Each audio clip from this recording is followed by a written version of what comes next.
everybody. According to the scam email I got promoting a fake sponsorship, my name is Toy, and welcome to Channel, where I create content.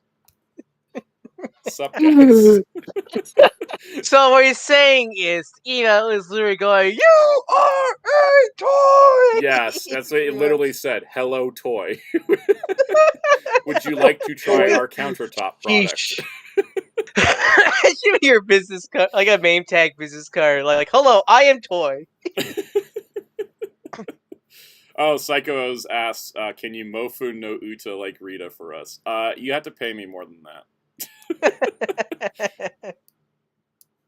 Welcome everybody to our Monday sound stream, the adventure of adventures. We got news, we got X-Men, there's some Transformers, there's not a whole lot else, but hey, we got a lot of stuff that, it's just a little, we got a bunch of little news stories, kind of like last week, so it's going to be a fun time. But before we get too far off track, introducing our Blinky Icon friends, I need to get you guys like a special name besides just co-hosts or Blinky Icons. But we got Ryan, good old Dark Claw 643. You're welcome for the X-Men video concept. Yes, shout out to Ryan for coming up with the idea for Friday's insanely successful X-Men video. And then over here we've got performing X-Men gang tactics in video games, Fighter Cows, also known as Jerry. Hey, how's it going? The Sentinels had it coming. Yeah, it's true. They had it coming. Man, you know, Capcom, Disney, you want to strike the iron when it's hot? Come on, like, either just re-release whatever's on Arcade 1-Up. Like, it's already half the work's done, right? Right. Exactly. Oh, Kaiju 1984 asks, did anyone go to the G1 event in theaters this past weekend? I did not. Heard that. I heard it was kind of, not disastrous, but like kind of, from what I hear. I heard it was very mixed. Now, see, the thing was, I was weary as soon as I heard G1 episodes on a theater screen. Yeah, because it wasn't even, it wasn't even like the movie. No, it was More Than Meets the Eye. It was More Than Meets the Eye part 1 through 3, and then Transport to Oblivion. And they had this thing where they had the cast doing a table read for the first episode, and it was like a new recording of the dialogue as they were like sitting at a table recording it. And I hope they released that, because I think that was probably the coolest part about it. I was just like, in my head, I was like, nah, there's no way it looks good on a theater screen, so I wasn't going to go. And then the other thing that I heard is that it had like a ton of commercials, like to the point where they were advertising every single product that Transformers has ever made. Probably more advertising. I heard about that, about the ads. Yeah. Probably the most advertising Earthspark will ever get. Probably. And the thing is, too, is that, so, like, there's a ton of commercials. I heard a lot of people were like I think Vangelis's video was good on it, where he said, like, it seemed well structured, where they introduce you to the next thing happening, and then after the table read, they just start playing the episodes like someone left the DVD running. And then it just kind of ends. And they also had everything in a streamer template, like we have here, where the episode was like, because of course the episodes are in 4x3, but they put a template, and it had like the episode name on screen and the 40th anniversary logo in the corner the whole time, which it kind of, everything I saw from like pictures people took of the TV screen and heard about it, it kind of felt like a free YouTube stream that you could like watch in a theater for like $15. Yeah. Didn't they also? I ever heard someone say they apparently sped up the credits. Yes, they sped up. I saw a clip of that even. They sped up the credits to cut down the time. So it was, I think, from like a perspective of someone that does video work and does production stuff and has done things, I would have done it much differently. But I'm also not too surprised, because it kind of seemed like par for the course for the Transformers marketing team these days. So. I would have, like, I mean, I would go if they did the 86 movie in 2 years for that anniversary. Because I went to the 86 movies, I don't know, I went in 2018 and saw the 86 movie in a theater, and it was kind of like going to a rock concert, because they were playing it super loud, and it was like my ears were ringing afterward. It was the best thing ever. I would totally do that again. Yeah, I think they would have should have done for like a experience for Transformers, is just show a episode of each cartoon up to Earthspark. That would have been cool. Yeah, celebrate the 40 years, but nope, just More Than Meets the Eye. It does sound like people had fun with it that went, especially like the cast reading part of it. and then they just kind of tacked on 3 episodes just to fill runtime. Like, I remember I was hearing from a couple people, like, if you're going to go watch the table read, and then you can just leave. You don't feel like you need to stick around. Yeah, it's and people are saying, like, they didn't do any remastering, and I didn't expect them to either. That's why I didn't go, because I was like, I'm going to use my theater money on Furiosa next weekend. And also Garfield, because I'm doing a double feature of Furiosa and Garfield. And What double feature? What double feature? It's the orange double feature, right? Yeah. So. Yeah, they did do at least a tribute to the people that were no longer with us, which I think was nice. So, all right, you want to run down who's in our text chat? All right, welcome. Master Ben, Zelchek, Shammy Car, Spin Dash, SA4 Jason, Jamie's World, Muteki T, MBBSU, Fighter Chaos, Kaiji 1954, LPH, Benjamin Wiseman, Mr. Tanuki, Hellfire, Soulman, Jeremy Carr, anybody else? Yes, everybody. Falcons Tech. Muhammad Faiz, Daniel? I've been going with Daniel in my member shoutouts, so if I'm wrong on that, Cameron Metter, Psycho O's, and Rollbot 1988. Muhammad said it's FD. Oh, that makes it simpler. FD. That makes it much simpler. Robot 88. Welcome. I think it's everybody. As Jamie's World says, please hit the like button. It helps the stream. It helps the stream get out to more people. If you are trying to figure out why you can't type in the text chat, it's because you're not subscribed, because the text chat is for subscribers only. And if you want to join as a member, there are perks such as early access, member-exclusive live streams, and shout-outs. You can check the tiers in the join button down below for more details on that. You also get cool badges. You can use different emojis in the stream chats than other people can. It's just little special little perks. As that continues to grow and evolve, as we get more channel member support on the channel, we'll see about adding more stuff to it. But I appreciate everybody's support in that field. On that note, let's talk about some PSAs. How about we do our PSAs? AKA what happened last week on the channel, Soundout? Yeah. So last week on the channel, I had an every comic book format explained video that a lot of people said was incredibly helpful, and it really helped them kind of figure out and clear up some confusion about the way that comic book collecting has gotten with the format and terms and stuff. Very glad that was super helpful to people. That was the entire goal of that video. Then Friday's video was how many complete X-Men teams are there in Marvel Legends, which was Ryan's idea for a video. Soundout, what about the 5-pack or Havoc? Oh god. So the video blew up. It's got like 8.7 thousand views in 2 days. That's a lot for this channel. Got like over 100 comments. A lot of people, I don't know if anyone's in the chat, I stopped responding to questions about the all-new X-Men 5-pack and Havoc being part of the Outback era. So 2 things, and also I did respond to a couple comments about Polaris. I did screw up and put it's 2000s Polaris that I stuck in the 60s camp. Wrong costume, it was a throwback, I got confused. Total mistake on my part. Havoc I didn't put in the Outback era because you can fudge it in, but he has a different collar in the Outback era. It's similar to, you can totally fudge the hero Magneto from 97 into which hero was that? The 4th team. Yeah, you could. It's just the head. I think it was the head's inaccurate because Eric had the short hair right during that era with that outfit. So you can fudge it in, but there's a lot of things you can fudge in, and my intention was to go in with what was the figure designed to be, kind of thing. Mm-hmm. And it's a very complicated topic, but a lot of the comments have been great. But the 5-pack of the original X-Men was based on the all-new X-Men Marvel Now comic. So I wouldn't consider that as intended to be the original 60s version, even though they're similar costumes. Doesn't help that those figures are kind of bad. The main reason they're not in the video is because, as I said in the intro, this is for 2016 and onward. That 5-pack was a 2015 Comic-Con exclusive.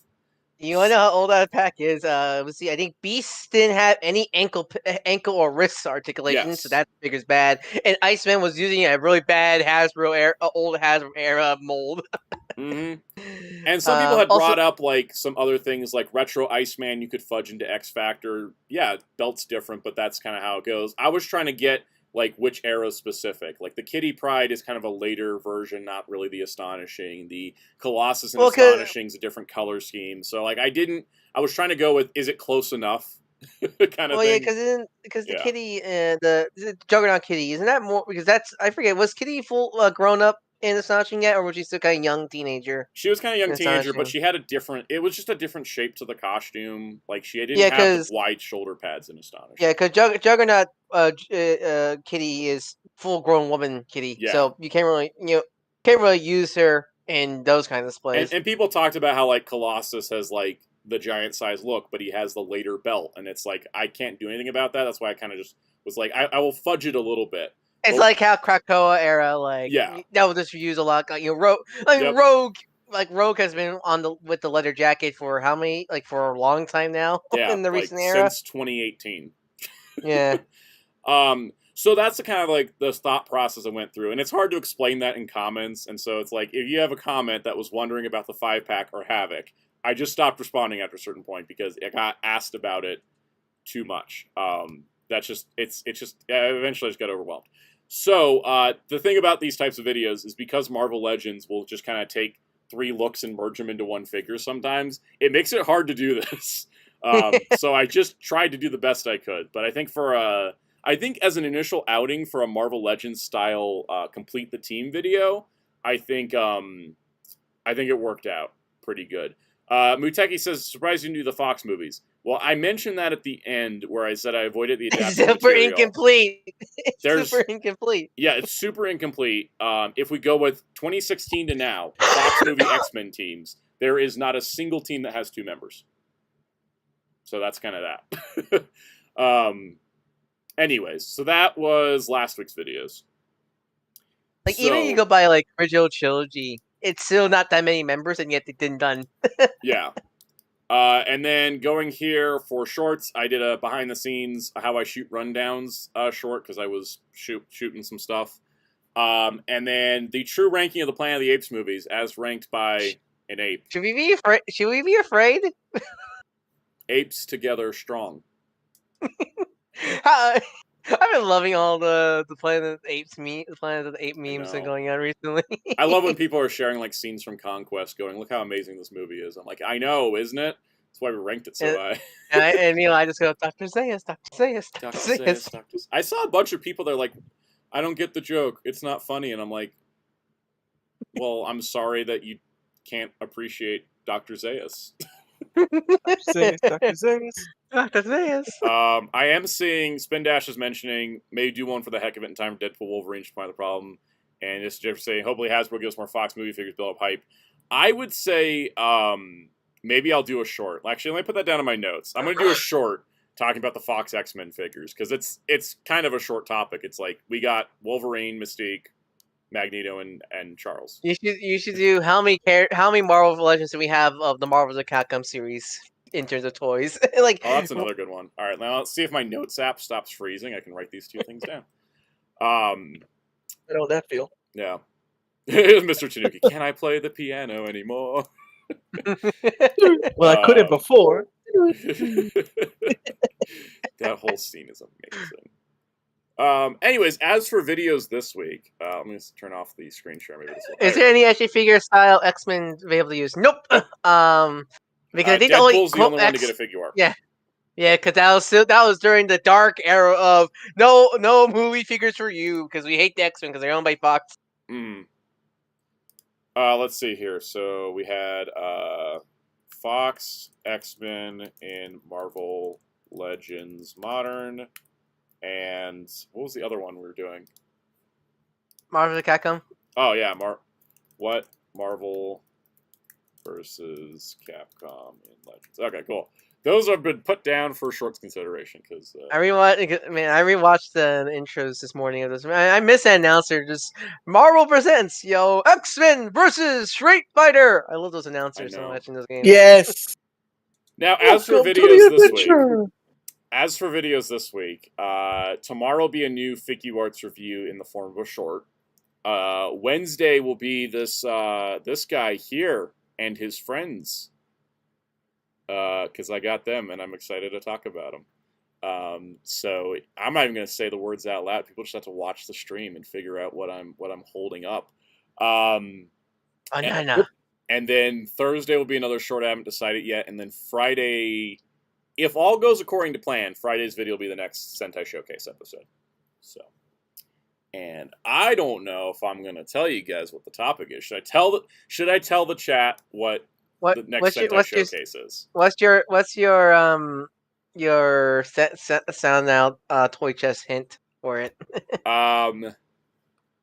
Super Mini Plot may be nice, but I think we can do things better twice. That was too vague, actually. That makes sense in my head because I know what it is. It's not Ranger Keys, that's for sure. But it will be Sentai Mecha related. I figured since the last Sentai Showcase, the first one, was about like a changer and a gimmick, I thought let's switch gears and let's talk about mecha. So it will be a mecha one. But you'll see what it is. I think it's going to be kind of fun because Psycho O's, stop talking like you don't already know what it is. Had Psycho O's confirm some of my research. Anyways, it's going to be Sentai Mecha related, and I think it'll be a fun time. So look forward to that. It should be easy for me to film because now I know what the formatting is for Showcase, so I should be able to do them at least once a month. So until I run out of ideas, we'll have to see what happens, right, guys? Isn't that how it goes? You just kind of do things until you run out of ideas. Exactly. Before you continue, look at the stream chat. See if it gives you a smile. Okay. I like smiles. Let's see. Yes, this brings me joy. I'm going to share it with the stream, and and if Disney Fox has a problem with it, they can. I'm not going to finish that sentence, but here we go. Hey, a little Dr. Zayas action. Dr. Zayas. Psycho says, I found a Transformer sale. Do I need the Black Ironhide? Up to you. He's not really a character. If you feel like it, sure. He's not really a character, is the problem. Yeah. All right. PSA time. I don't talk about Power Morphicon because A, I'm not going, B, they didn't invite me, and C, I don't talk about conventions unless they invite me or ask me to do press in returns of inviting me. Just personal channel things. But I did want to give a heads up to everybody going to Power Morphicon, hoping to meet the Sentai and Kamen Rider actors, that it is going to cost you a pretty penny to do so. So they released the prices here, which you can see. For Shiro Izumi, Change Pegasus Dragon Ranger, Tetsuo Kurata, Kamen Rider Black RX, Masahiro Inoue, Kamen Rider Decade, Ryota Ozawa, Gokai Red, and Yui Koike, Gokai Pink. It is $100 for their autograph or $100 for a selfie with them. And then for Masaru Shishido O Red and is it Kenta? Yeah, Kenta Sato, Red Turbo, and also the Singer G Ranger. They are 70 and 70. So if you are going and you wanted to get everybody, they are offering a package bundle, a combo pack pre-order for but there's limited spacing, so I don't know if it's still available. I think the prices are a little crazy. There's also a VIP dinner. Yes. That's I understand that expensive. they probably were. I understand they were pretty expensive to get, I imagine, but still, guys, I want you to know that Christopher Lloyd at a local convention was $100 for an autograph selfie combo. Yep. When I went to Anime Boston, they had stuff like this. And guess what Anime Boston did? What did they do? You could meet them for free, and their combo packs were like $40. Yeah. For a lot of even JYB didn't do that. I do understand them being more expensive than domestic Power Rangers actors, but it does seem like it's kind of really high. Yeah, exactly. Yeah. I did go on a rant about it that Wheels could probably if he ever shows up. I think I understand probably the agencies are probably asking a lot for the concept. Exactly is definitely the case, but I feel like there should be a better way than exactly. It kind of feels like, and I can't say this without any certainty, but it kind of feels like Morphicon's pushing the cost to the attendees. Yep, instead of eating it themselves. Like, I know there was a guy that did a convention and he wanted it like local, and in order to get William Shatner in, he mortgaged his house so he could pay for William Shatner, and then Shatner's autograph was $70. And that's William Shatner. So you know what I mean? I just wanted to let everybody know about this because I didn't want people going to the convention and then finding out there. Yeah. Well, exactly. Being disappointed also, like, be careful with how you spend your money, kind of scenario. Exactly. You don't want to go. It's great to meet these Sentai actors, but don't go broke. Don't go spending $1,280 if you don't have it to get everybody's stuff. So yeah, and for those keeping track of, Austin St. John is still on the guest list. That's all I'll say on that. Yep. But I wanted to point. Wheels did tweet about this because he is going to Power Morphicon, and he said the prices are outrageous if you're traveling from East to West Coast. Also, if you're disabled like me, where you have to pay more for accommodations just to attend, it's unreasonable. Made plans way before the controversies, but damn, thanks for making me feel real broke.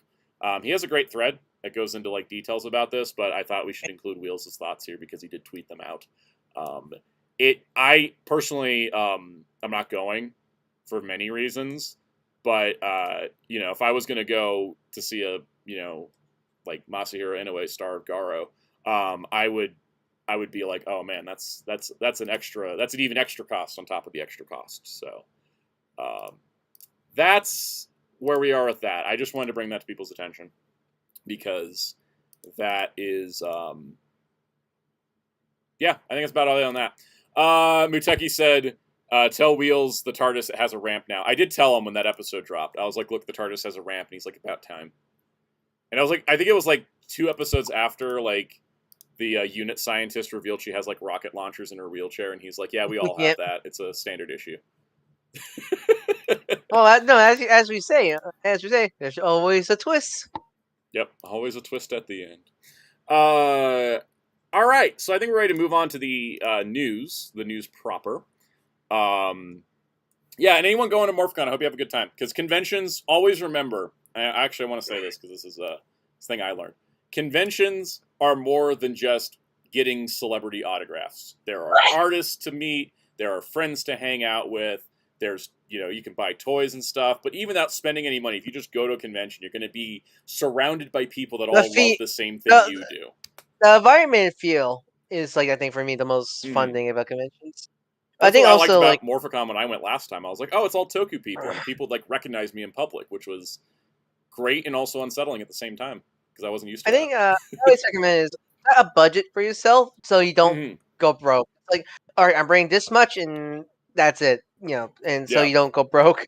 Because the last convention I went to was the local convention here, and I was like, I'm getting young Indiana Jones's autograph, and I'm gonna get Armin Shimmerman's autograph from DS9, and then I was like, and then I got $50 I'm gonna spend in the dealer room, and I don't even think I did spend it at my local comic shop's booth because they had the best stuff.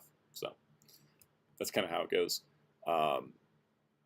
Just go for the events and the fun and the hangs, and then the fact that there's celebrities there is just kind of like part of it. But yeah, I agree with Ryan that you should like set yourself a budget, stick to that budget, because you can always. I remember one year I was like on a limited budget and I found a bunch of DC Archive editions for like $10, and I ended up I had like $100, right?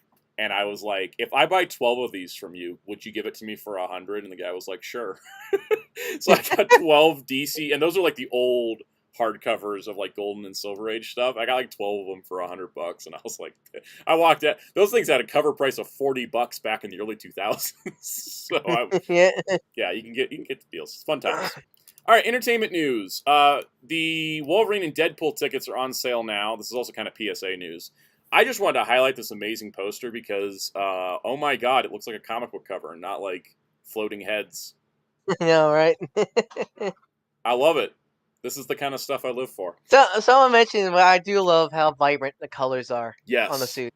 I feel like a lot of comic movie suits outside like Blue Beetle have been a little too got desaturated as of late. I noticed. So I'm really glad to see some bright colors on these suits. And in what is a R-rated, language bloody violence movie, yeah, it's nice to see them go for the bright colors. I think it's great, and it looks terrific. So there is that. Speaking of posters, we got our poster and our first trailer for the animated Ultraman Rising film coming to Netflix next month. Let's just do quick thoughts on the trailer. I think it looks fun. I think there's a lot of cool lore stuff, and I think the animation is just gorgeous. So yeah, what do you guys think? I love it. The animation style is fantastic, and as the director said on Twitter, this is a family film, and I'm really glad because that's like the target audience for Ultraman. Yep. I'm really glad, and I absolutely love the style. The colors pop so much, and it comes out Father's Day weekend. They really timed this well. Mm-hmm. Yeah. I mean, look at Kenji's a great dad with his daughter Kaiju running around terrorizing. Also, Alvarado makes a cameo in the trailer. Yes. Kals, what do you think? What do you got? Well, I think it's adorable from what I saw in the trailer. Mm-hmm. Also, like Darklaw said that he's glad that it's family friendly because that way it's still Ultraman. It's not them trying to just slap another thing and call it Ultraman. You've seen it happen back in the day a lot. Still, It still happens sometimes with adaptations. Hi, Chayo. Yeah, exactly. We're gonna slap this name on it, but it's not actually that at all. This is still Ultraman. Like I was pleasantly surprised in the trailer. I was like, oh, good. I was like, the few you wipe a bead of sweat off. That's what I was like. Good. I do love the gag right now, because the captain for the support team in this movie is voiced by Juggler's actor. People are going like, "We're not being fooled again. It's Juggler." Yeah, they did it. They did announce more of the Japanese cast, including Juggler is like they didn't put a picture of. There's Juggler's like the defense captain, right? Mm-hmm. It's like, is it Juggler? That happened with the Ultraman production IG anime. Hey, Sentai Ranger Donnie. I thought that was really, really fun that they keep putting him in things. Like, he wants to just be part of Ultraman even when he's not Juggler. but ever since that, we go like we had to doubt ourselves. Like, is it him? Is it him? Yeah. I mean, the best part is, I love because I love people go like, it makes sense in care for Juggler just to jump universe to be dependent if he can't just to dick die with guy. Yeah. On that news, the captain for Skip in Ultraman Arc has been revealed to be played by... Speaking of Abba Ranger, Koichiro Nishi, who played Abba Red in Bakuryu Sentai Abba Ranger. Another Sentai Ranger as a captain in the Ultraman series. It's like, keeps happening. It's pretty cool. Speaking of, we summoned him. We summoned the Wheels. We summoned the Wheels. Look at that. Talk Ultraman long enough and Wheels shows up. Sort of. Anyways, Abarino. The other weird news, this was out of, like, nowhere, basically. Just 3 days ago, on all music platforms, the Transformers Beast Machine soundtrack just started streaming. It's out of nowhere. I want to become a DJ at a club and just play this for like 3 hours. Does not include the opening theme, the opening theme, because that was done by like Techno Animal Planet, right? That was a licensed song, Left right? Field. Yeah. Left Field, okay. I think, yeah. So it just the theme song was a licensed track, yeah. But this is 10 tracks. If you've seen the show, you'll recognize it. If you haven't seen the show, it's still amazing. The mixing on the sound mixing it was licensed. It was licensed so weird that what was it? A denim work boots and jeans commercial resampled it just recently. Yeah, they did. They did. Yeah, for Beast Wars. Yeah. People have been asking if they're going to release a Beast Wars soundtrack. There's rumors that the original files are lost, but which is a shame because I really want to code the hero music. So badly. It could. There's still possibilities out there. Spindash says, "We're sure this is legit, unlike that Jungle Fury OST." It seems legit because I did my research on YouTube. It shows up under Beast Machine's topic, and then from there, I went and looked, and it said music provided by, and it was like some record label name, and that record label signed a deal with Hasbro for releasing Hasbro-related music like about a year ago. So it should be legit from there. So, yeah, the Jungle Fury OST thing was weird. They released a soundtrack, but it wasn't, like, official. It just got released, and then it got taken down. I have because From what I understand, it was I think I think it was published by the artists who did the music, but they were not allowed to do it, like released by themselves, pretty much.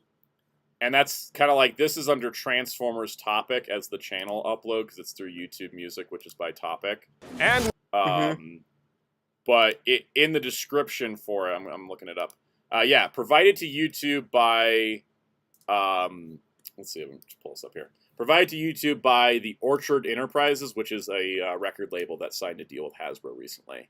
And it says Hasbro presents the Transformers original soundtrack by Robert Buckley, released 5/17/24.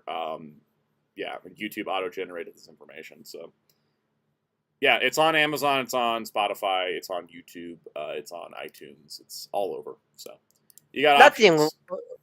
Nothing will beat Revolution for me. Yeah, no, that didn't get released with it, but it's Beast Machine. Marvel fan, welcome. Marvel Fan says, hello, just got here. I subbed yesterday, saw your X-Men 97 video. I saw your shorts before. Did not sub. Yeah, how are you doing? Doing great. Glad you're here.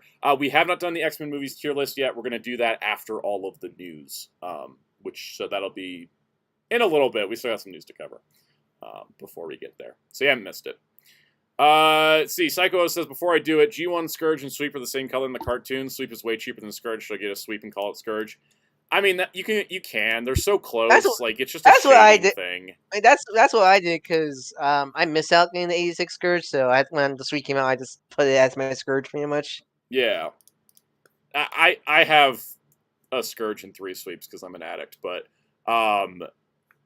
it works. Like right now, I couldn't even find Scourge's gun, so I went and found. I just grabbed one of the Sweeps' guns. He's like mine now. Yeah. Mine now. I think the only real difference is like the open hand is on an opposite hand or something. Yeah. So weird. All right, let's talk comic book news. Storm is joining the Avengers. This news could also be titled "Soundout starts reading Avengers." This is kind of a big deal because they're making a big deal out of it. But Storm is joining the Avengers lineup. This is the run being written by Jed McKay. Valerio Schiti is doing the art. This cover is by Joshua Cassara. And this is like looking just stellar. So the best thing is going to be that Storm is joining the Avengers. Here's a look at some variant covers.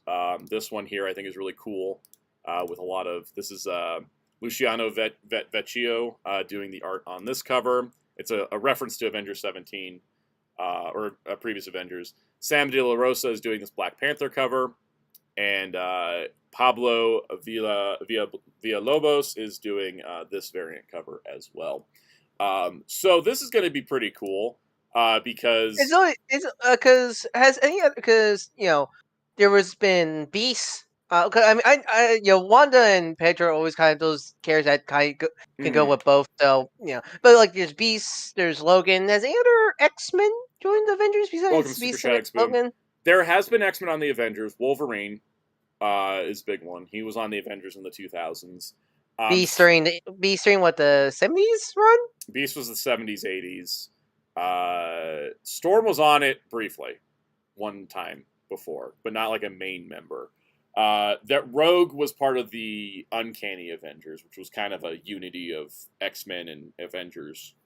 After Avengers versus X-Men, but I don't count that as much. I don't count that because that was the whole point of that. Yeah. Was to be a crossover. This is like a genuine another X-Men like joining the Avengers. Benjamin Wiseman, Beast was on Defenders as well as Avengers. He was on both. Ben Odinson said Wolverine's on everyone's team at one point, to the point where he doesn't canonically. Wolverine does not remember how many teams he's on. Yeah, that's the joke. Yeah. I'm really glad because Storm's great, but also like I pick up issue 14 of Jed McKay's Avengers run because it had that. Because the Blood Hunt tie-in with Cap and his own team. I really like the writing of that. I really enjoy... Because I haven't picked up his run because I wasn't too interested in the team. It seemed very bland. Yeah, that's why Avengers I didn't start reading it at first either. But like, after reading the Avengers run, and if that's the quality of the writing, I might pick up this, keep reading the series. Plus, what Stormy added, it's something new. Yeah. That's the thing. The Avengers will always kind of be a do or die of the lineup. If the lineup's kind of your usuals, then I'd probably be kind of not interested. But if there's something unique I'll read it. I mean, that's why I read Jason Aaron's run with it all his faults. Good lord, I read that entire stupid Jason Aaron Avengers run because Robbie and Jen were main characters. It had Ghost Rider and She-Hulk. I had to read it.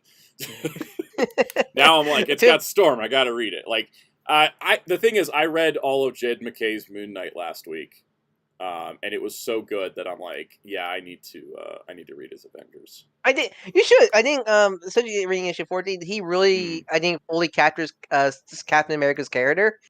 Because I feel like some people kind of forget he is both a superhero and a soldier. And I feel like some people lean too much on one side and the other. And I think he really captured it in that issue. And I think it was really good. Matthias Lara said Roger started in the 80s, had Storm join the Avengers in an alternate Earth timeline during a Kang story. That's what I remember. Okay, yeah, I kind of didn't remember the context behind it. So that was the thing in an alternate universe. So, yeah, it's interesting. Storm is on a team with Thor and Black Panther. Black Panther, of course, she was married to at one point, and Thor, of course, she borrowed his hammer a couple times. So, hey, Wheels, what's up? Storm on the Avengers, that's what we're talking about. That's a cool cover. Yeah. I mean, I was talking. I guess you guys just couldn't hear me. We didn't hear anything. Your icon wasn't blinking either, so you. Yeah, I talked earlier when. Yeah, you were asking me about. You did say something. I did hear some things. It was either very quiet Scourge or something. Sucking. Yeah. Sucking with the hands and everything. Hey, MJ Klein. So, anyways, moving on. Storm's also getting a solo book because they're using Storm in everything now, which is great. I mean, the only thing they screwed up was they didn't run with the Storm is Coming. Yeah, and then but it cuts I to think Jade Cargill's electric guitar solo, right, Jerry? I think the thing is that after the Brian Michael Bendis advertisement campaign at DC, where they put in big letters "Bendis is coming" and everyone made fun of it, I don't think any company's going to use the term "is coming" anymore in any context. So, Marvel fan says, "Who do you think would win in a fight, Storm or Thor?" For me, I feel like it'd be a draw. I mean, I think like Storm would just take the hammer and be like, "Do you want to continue this?" I'm like, why can't they just be friends? I mean, I think they'll be friends. It happened in Immortal Thor recently. Like, Thor was like, hey, I could use some help. Yep. And she's like, okay. The cool part about the Storm solo book is it's being written by Muriwa Ayodele, who is an African descent writer. And Lucas Wernack is doing the art. This is coming out in October. Here's a look at Storm's new costume design that is so good. That I love her hair. I love the hair that looks like clouds. Yes. Oh, that. I love it. You know what? I really like that. Yeah, I think it looks terrific. Right? Send me that for later. That design sheet. It's always good to have actual African American descent people write for these African American characters. Right. AKA Miles got so much immediately better once actual black people write him. It's a Bendis. I know. What a concept. Puerto Rican writing. Yeah. No, I like it a lot. Maybe I can be there. See you later, Mr. Tanuki. I love the Zeltrax said it looks like a mix of the classic white and black outfits. Yeah, I think it's got a good mix of different eras, but it looks great. I like it. I like anytime Storm's wearing black. I think when she wears black, I would say if this ever becomes a figure, I see those nightmare heels, and that's gonna be a nightmare to stand. Dear Hasbro designers, just flatten her feet if you're gonna make a toy. Signed, a person who owns 3 Emma Frost figures. Yep. Yeah. Benjamin Wyson says, I'm wearing boots or sneakers if I have to go superhero. Yeah, I hear ya. Welcome, Toma. All right, also adding to the everybody's getting comics these days, Dazzler is also getting a solo book, which is exciting, because she actually had a huge solo book in the 70s that ran forever. It was like 75 issues. Yeah. Good old Disco Dazzler. What's funny is us playing that X-Men Konami game and Dazzler being in it, and then bam, look, Dazzler comes back. Yeah, see, that's the thing. I grew up with that like that kind of Dazzler, so it's always weird to see Disco Dazzler. I love Disco Dazzler, but that's not the outfit I think of her. I know. I like Jacket Dazzler too, even more than like regular Outback era Dazzler. But this is going to be written by Jason Liu, who has written Dazzler before, and art by Rafael Loreto. It's going to be a 4-issue miniseries which kind of giving us shape to like Storm's an ongoing, but Dazzler's a miniseries. So I think we're going to be seeing kind of back and forth on that when it comes to the X-Men books. So Muteki says Madonna or Taylor Swift. Neither. Lady Gaga. I want this series to have, such a going full concert. You gave me my Lunar Snow and Dazzler like collab. That'd be great. It's like K-pop and the pop singer. I like how Melissa Flores was writing a Spider-Gwen comic recently, and she just like made it where like Spider-Gwen's now the drummer for Dazzler's band. I was like, perfect. I love it. So yeah, pretty cool. Hey, Common Jojo. Now, in kind of bummer news, but also kind of budget-saving news for me, the Transformers Compendium, which we have had listings for, but not a formal announcement from Skybound with the details and solicitation. This is currently set to contain issues 1 to 44. I think I've talked about in the past how I hope they redo it so that we can get the G.I. Joe and the Headmasters miniseries put into their proper places, and then, finish it up in the second compendium. It was slated for September before. It is now slated for February 18th, 2025. Whether that is to change the mapping or to do a Kickstarter for a hardcover like they're doing for G.I. Joe, yet to be seen. It could have also been there was just too many things at the printer, and they decided to put G.I. Joe out first since that's an ongoing continuity versus this one that has been closed off before. So just kind of a heads up why we haven't heard full details on that yet. Cool. You guys got any thoughts on that before we move on? I think it's good. I'm kind of glad because it kind of gives people more chances to read. I'm glad they're not going straight to Transformers. I'm glad they're getting G.I. Joe the spotlight right now. I'm kind of as someone who really feels like G.I. Joe, the comic especially, should get more spotlight. I'm glad they are pushing it. Yeah, definitely. Muteki says so. Madonna's Dazzler and Deadpool film. I did not say that. Wasn't that the best? I mean, we'll get to it when we get to tier list, but isn't that the best part of Dark Phoenix's Dazzler scene? Yeah, I mean, that Dazzler, I was like, damn, we got, like, perfect adaptation Dazzler, and she was in a Dark Phoenix scene for 60 seconds. Let's see. SJ Verization says, here's hoping those companions will include Generation 2. I ran the numbers, and based on what the size of Volume 1 is, Volume 2 will finish out the original Marvel G1 run. I imagine if they'll do Generation 2, which I hope they will, they're going to do a separate volume, include the lead-in issues from the G.I. Joe, plus the Halloween special, and then just kind of do, like, it'll be not as big of a compendium, but I think it would be. I forget if we talked about this before, but how would they do Marvel UK Transformers? Would we put this in where they take place, or as a separate compendium? I would do a separate compendium of Marvel UK personally, and just include the reprint issues. Because the problem with Marvel UK is like half of it is reprint issues of the original if I remember Marvel right, US run, but it doesn't make any sense because like IDW collected only the UK stories, so then you just have these gaps in the story, and it's not a good reading experience. Because remember right, Marvel UK is in continuity with Marvel, your main Marvel book, but there is some slight deviance, right? It becomes its own continuity after a certain point because it kept going where the Marvel US book stopped. And so I think the best way to do it is to just collect it entirely as its own separate thing. So, MJ Klein, yes, I have been watching The 15th Doctor. It has been great so far, and I'm having a great time. Though, just like Planet of the Apes, when I finished watching Kingdom going, I got to watch the next movie, and realizing that there's not a next movie, I can't just immediately jump into the next Doctor Who, and it's weird. I love people posting about the Planet of the Apes Marvel crossover. Oh yeah, the Planet of the Apes. They did a series of covers from Marvel Comics that was Planet of the Apes crossovers, and the most interesting one is all the apes looking up at Silver Surfer and Galactus. I love the rest of them are just apes beating up Marvel superheroes. Or like Wolverine saving Zira Cornelius and their baby. That's all it is. All right, you guys ready for toy news? Yep. All right, let's start with some NECA news. This is pretty cool. So, Elvira has a brand new figure, which is called the Over the Rainbow Edition Elvira. This is coming out to celebrate Pride Month. And if you order her through the NECA store, $10 of the purchase goes towards the Human Rights Campaign Foundation for helping LGBTQ people ending discrimination against them. And so they're doing a kind of cool thing. Plus, if you're in the U.S., you get free shipping, which I think is also nice because NECA shipping can get kind of pricey. So if you get her from there, there's that. But if you're outside there and you need options, she's also been put up on Big Bad Toy Store. But the figure itself, she is, of course, dressed in a rainbow dress, but there is a bit of a Wizard of Oz theme. She has ruby slippers. She's standing on a yellow brick road base. She comes with a pride flag that you can choose your own flag from the set of stickers available to put on there.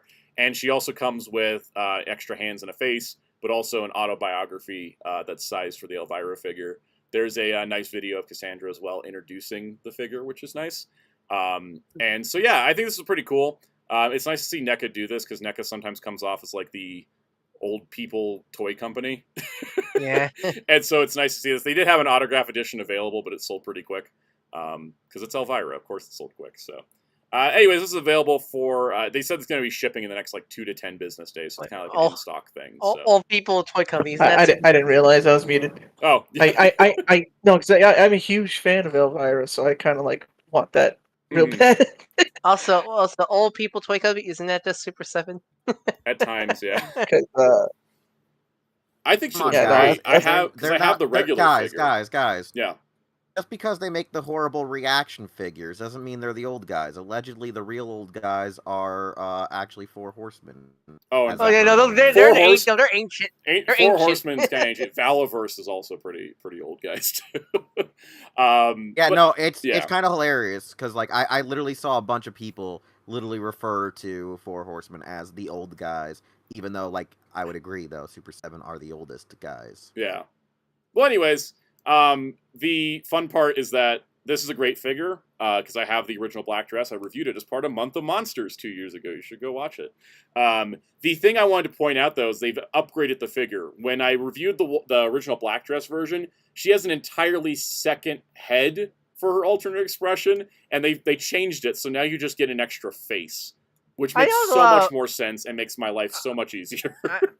It is interesting. I know there's a lot more American toy companies finally doing the Japanese thing, doing ultra faces and full ultra heads now. I saw because Hasbro did with the Rita figure, but I know I saw McFarlane did that with their Demon Slayer figure. Yeah. With the new Demon Slayer, so it's nice to see they're finally picking that up. Yeah, especially with this, like it doesn't break the sculpt to just have a swappable face. She has a ton of hair, and having an entirely second head, it's unwieldy to switch the heads. So I'm liking this better, where she can swap the face. It's pretty nice. So. In other NECA news, they announced their Horror of Dracula, Count Dracula, which of course is the Christopher Lee version. It's scheduled to come out in September. This is under the NECA store first to release, kind of like their Bride of Frankenstein, Frankenstein's Monster, where NECA is going to have it on their store first, and then it'll be available at other retailers later. So this is pretty cool, because like it's Christopher Lee Dracula. He's iconic. He looks amazing. Every time you look up GIFs of Dracula, you see him, because it's such an iconic performance that George Lucas was like, I got Christopher Lee. His character's named Dooku. His character's going to be named Count Dooku because he's Count Dracula. And then all the lore writers for the EU were like, wait, how does a Count work in Star Wars who was also a Jedi? And George was like, not my problem. To do it. Exactly. Make a way. Do we have a Peter Cushing? Just because he got Cushing in the original trilogy. Yeah, do we have a Peter Cushing also in this line? We don't have a Peter Cushing yet, but I imagine we're going to get him at some point. I mean, that's the thing about Star Wars. But the thing is this is the thing.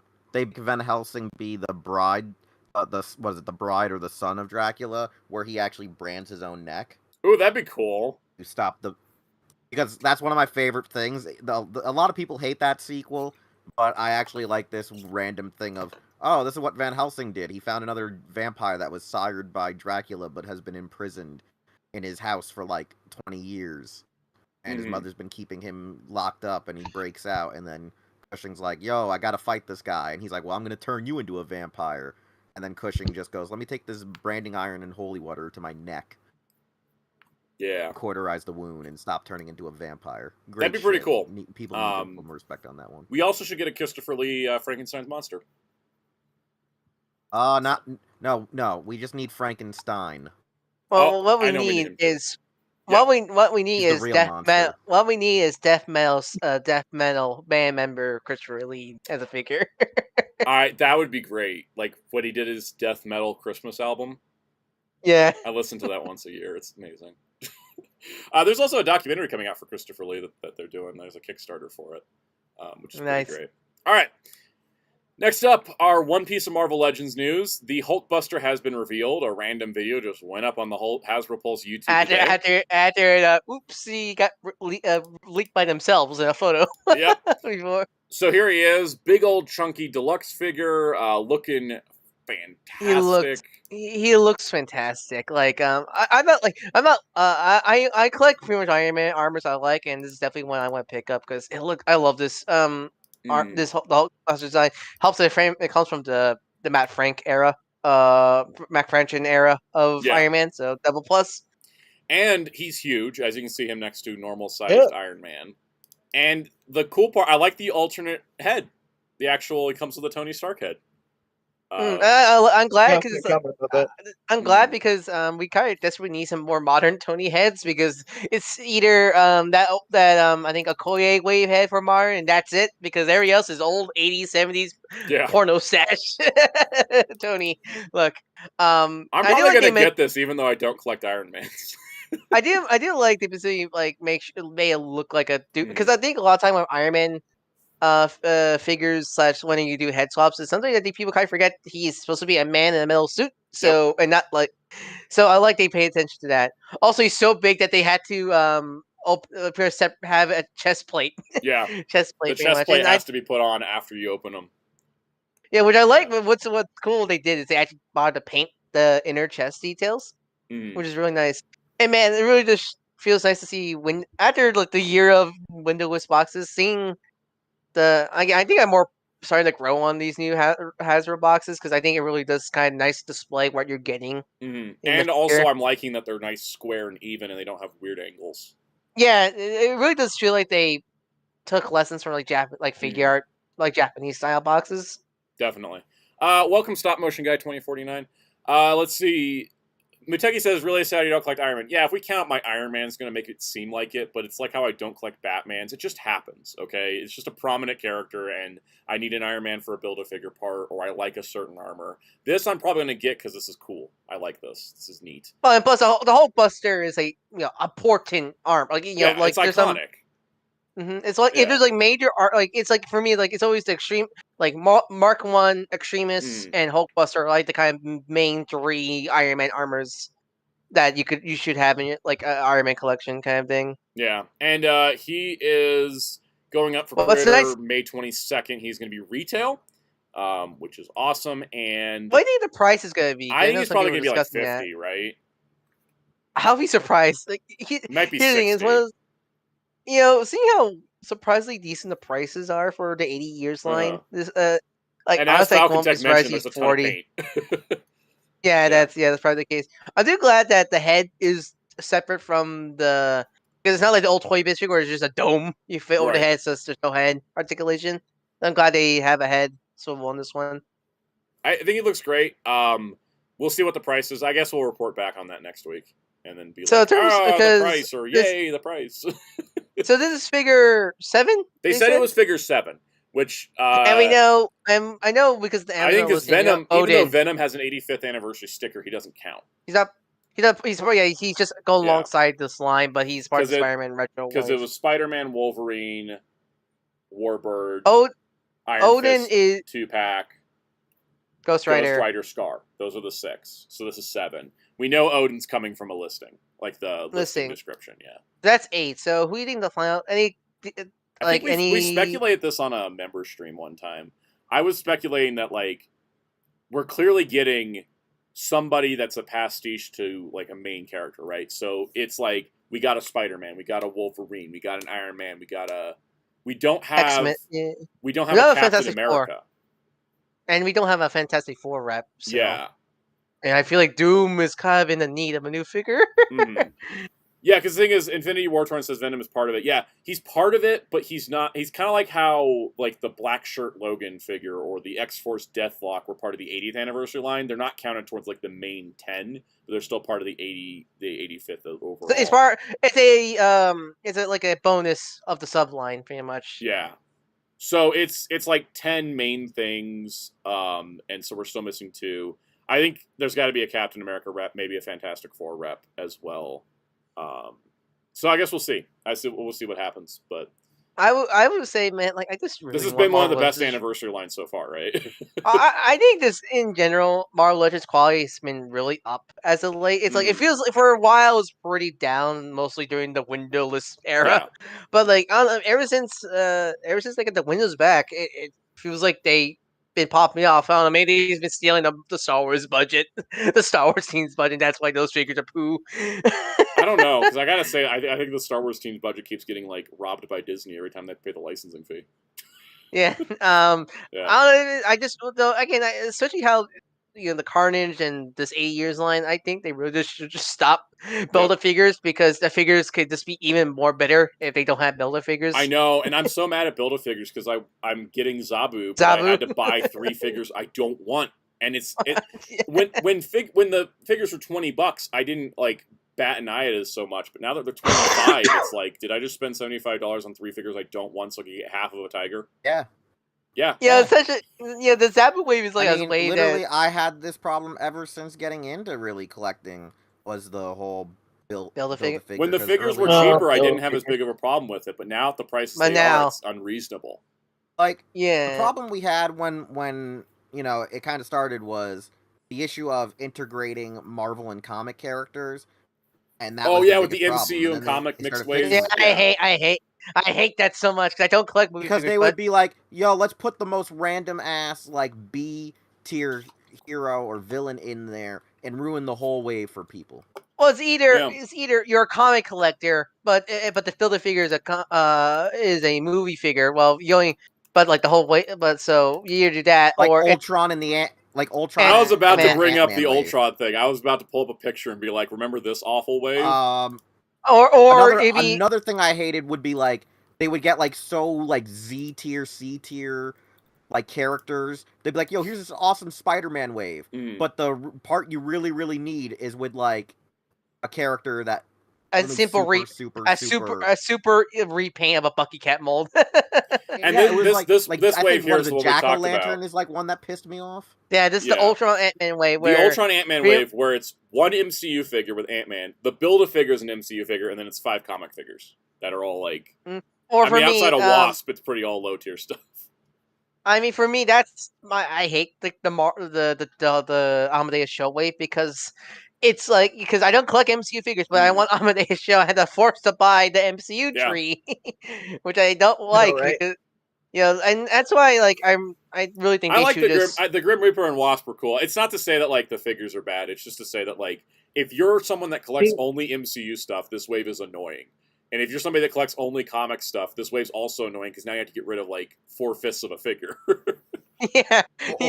Or you collect both, and you put only crappy characters in the wave. Never screw it all up.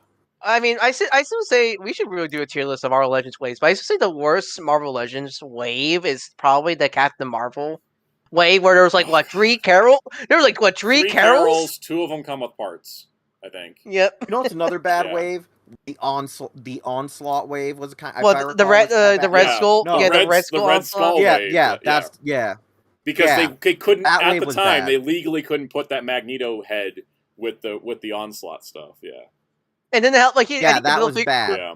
I think the build is one of those that I think the build figures was really good, but the wave of figures were not great. Besides, I think the only one that was like really good was Taskmaster, and that's it in that wave. Infinity War Torn says Army Builders with bath parts are the worst. Agreed. Except when they did the hand ninja that came with Stiltman legs. That was that's smart. like the genius. Yeah. That was a genius one. And Falcon's Tech does bring up a good point. Comic figures in an MCU wave is like the only way some of these characters will ever get figures. They just won't get approved otherwise. That is definitely a part of it.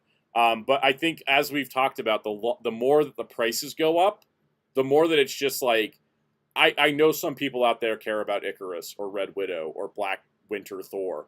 I don't. I just want my damn saber-tooth tiger. I think if those figures were like, if they were back in the old $15, $20 days, it was different. It was like, oh, collect everything. But now there's so much. I'm like, I want to pare it down in a room. Here's the thing, because I think for those for characters that probably won't sell well, I think those 5-packs, Amazon 5-packs are better. Because I know you for that X-Men one from last year, you weren't interested in Random and the Spot Dude. But like, still, I think that's better than them being a wave of movie figures. Yeah, it kind of felt better because it was like, well, I'm okay. I'm buying Strife, Pretty Boy, and Vertigo, and then I'm also getting Random and Zero. I didn't care about them, but I was like, well, at least they're cool looking figures. Like, I think and then it's also like Hasbro can take the budget cost can be tanked by the retailer getting that 5-pack. So I do think that's probably the way we have to get, because it's just at $25 a piece. Or that random Spider-Man 5-pack with Ultimate Peter, but then a bunch of 616 guys. Infinity War Torn, very good point as well. I would also at least like the comic bath to make sense that they do an MCU wave, like with one stares at Shang-Chi wave. Yeah, that's the kind of that's one for sure. Like, why was Mr. Hyde the Build-A-Figure of a wave with Shang-Chi figures? Like, that didn't make any sense. Falcon's Tech saying, I have to wait 3 to 5 years for a Mindless One Deluxe re-release. Yeah, exactly. Like, they're like, oh, you can army build it, but like, who's army building a Build-A-Figure? That should have been a deluxe figure. Like, yeah. Mind that wave's like really good. That's one of the best. That's a good wave, but still, like, yeah. That's a Build-A-Figure. That one again? That was the one with the Marvel Knights wave, pretty much. It had Blade and Luke Cage, and Daredevil. Oh yeah. That one, yeah. I think that wave's really good. There was not a bad figure in that wave, but it was still like, yeah, if you wanted to army build the Mindless One, you couldn't. Benjamin Wiseman, very good. He said, I'm good with 5-packs as long as the characters make sense together. I agree. Like that X-Men pack I didn't have a problem with because they're all X-Men villains. But like the Wolverine pack where only like 2 of them are actually Wolverine specific. Like that. They should just call that. They should just call it X-Men like antagonist pack. Yeah, and just skip the Wolverine and put somebody else in there. Welcome, Room Without a Window. Now, speaking of single figures, let's talk about Todd McFarlane and DC Multiverse. Let's talk about the toys before what they're saddled with.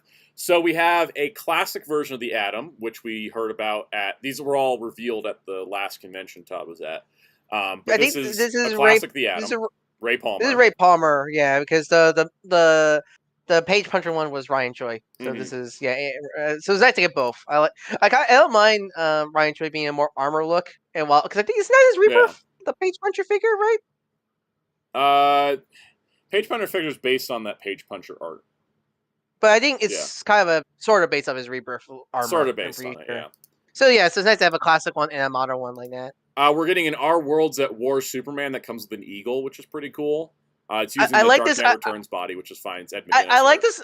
I like this mold. Is here you get dog or bird now. Yeah, and then we're getting a Longbow Hunter's Green Arrow, who is the most interesting thing I've seen on a toy.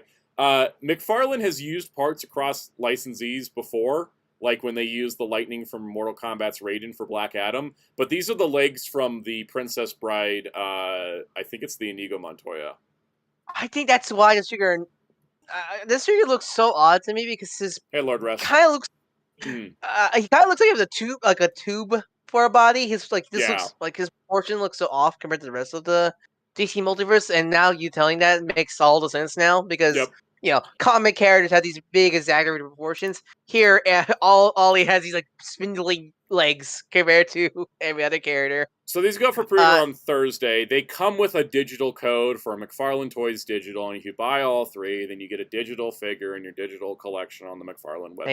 And you just throw it. You just throw that car away.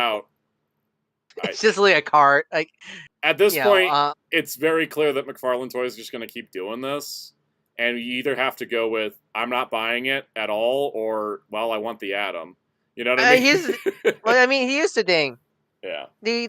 I always say the digital thing is just a bonus at this point. At this point, it's a bonus. It's like they're not requiring you to buy a digital thing in order to buy the physical thing. These are, because we've seen this with Wave 1, these are full packaged figures released to retail. You can just buy them in Walmart. I saw the first wave in Walmart. You can just buy them in Walmart. There's no BS to actually get the physical toy. It's just you get like this dumb code thing, and you can just ignore it, throw it in the trash if you want. It's not I'm going to sit here going, "This is awful," because it's not like you have to redeem the digital thing to get a physical toy. It's not like Hasbro's. What was that, Wills? Why don't they just Why don't they just make NFTs like a digital app thing that are like, almost like a card game thing? That's kind of what the like more McFarlane of, like, Toys a digital collector's things kind are. They're like not. why, yeah, like They're why, not why don't they traditional just make NFTs. it like You can't. I don't think you can sell Yeah, and like- trade them. Easy, because like why don't you just make it like trading cards where like like, oh, if I have a variant, you can scan my code and get a copy You know what? of it. I've Like, never been on the Judo. McFarlane Toys digital Remember- website before. We're going there right now. Let's find out how this no, works. no, we Right, have time. right, Wait, like- Sal, don't you want to do the tier Oh, list? boy. Let's I not wanna do waste the tier time. list. I'm gonna spend Judo, 5 you minutes could just on this. scan my shit. I think Well, we've here- talked about this before. Let's go find out right now. Here's the thing. From what I understand, what people told, from what I heard, is unlike NFTs, you could take for these digital figures. If you put the code in, you get the digital figure. But the thing is, you could actually download the model and bring it to, like, I think ZBrush or a Blender, like a 3D program, pretty much, and do whatever you Yeah. want with them. Yeah, Yeah. So like, you can. Okay, so it does work with this Polygon app thing. I don't know anything about that. There's wallet applications, but yeah, you get there's a viewer app. You can get a digital thing. You can purchase Honestly, it. You can get a code with a physical toy. honestly, like for me, this is like pretty much Yeah. a free bonus 3D model. Yeah, What these things are. I don't, because if from what I understand, the McFarlane Toys digitals don't really work the same way as an NFT at all. Mhm. It's not like you like, for one, yeah, you can't sell and trade them, but also two, you can actually do something with them at least. Like it's like you could make art if you download the model and bring Yeah. it to a 3D program, for example, and that's honestly better because at least you're getting something from that. yeah, you are getting And at least as- something from it. It's not just like nothing. It's not so. burning. It's it's Yeah, nothing. Smith So, the Pro, like you we were know, saying, you can right click them. Yeah, you can download them into a program. And yeah. So then, Yeah. and they're so these again, like if they're again, Mm. this really just reminds you how back in the day, toys would come with free digital code for Yeah. thing on website, and that's what these things are. And yeah. as Smith the Crow said, at least they're not $50 like starting lineup. Yeah, exactly. They're normal priced figures. I think they're 25 instead of 23. But They're the price of a build a figure. They're the price of a build a figure or a page puncher. yeah, I don't think it's for all the crappy predatory things that exist in this world. This is pretty low tier. It's fine. Like it's you're getting fine. a toy. You're still getting your toy. That's I think the big thing. Mhm. All right. Speaking of toys, someone in Hong Kong got the McFarlane Toys Morgan Freeman with free tumbler pack. I'm sorry, the Dark Knight trilogy tumbler that also comes with Morgan Freeman. No, it's Morgan Freeman with this car. Okay. Yep. Um, like a Twinkie. Like a Twinkie. Like a Twinkie. I love that. here it is. So someone took some pictures of it. I like how the picture back here is Lucius just slapping the going like, you can fit so many Batmans. You can say, yeah. Imagine they should have like another Batmobile next to it and recreate the meme, with Bruce Wayne looking at Lucius, looking at one Batmobile and that one, and like, this is brilliant, but I like this. Yeah. You can finally recreate that scene in Batman versus Team at Sea when Mikey and Batman. Oh, this is where our parents died. Oh man. Yep. So, anyways, looking at it, it looks fantastic. I think they did. There's been so many versions of the tumbler, but this one looks really good. And the biggest surprise, it's a 2-seater, guys. It's a 2-seater. All the McFarlane Batmobiles have been single seats so far. Well, besides the 66 one. Besides the 66 one, which is a which it's a figures- 5-inch scale, not 7-inch scale. Okay, 5-inch. Okay. So this is 7. How much? This is 7. So how much? 7-inch. So how much do you think this is gonna be? The White Knight Batmobile is 90. I think this is probably going to be the same. And the reason why I think it's going to be proportionately cheaper, because it comes with it comes with a figure and it's a 2-seater. I think it's going to be 90 because they're going to sell a lot more of these than the White Knight one.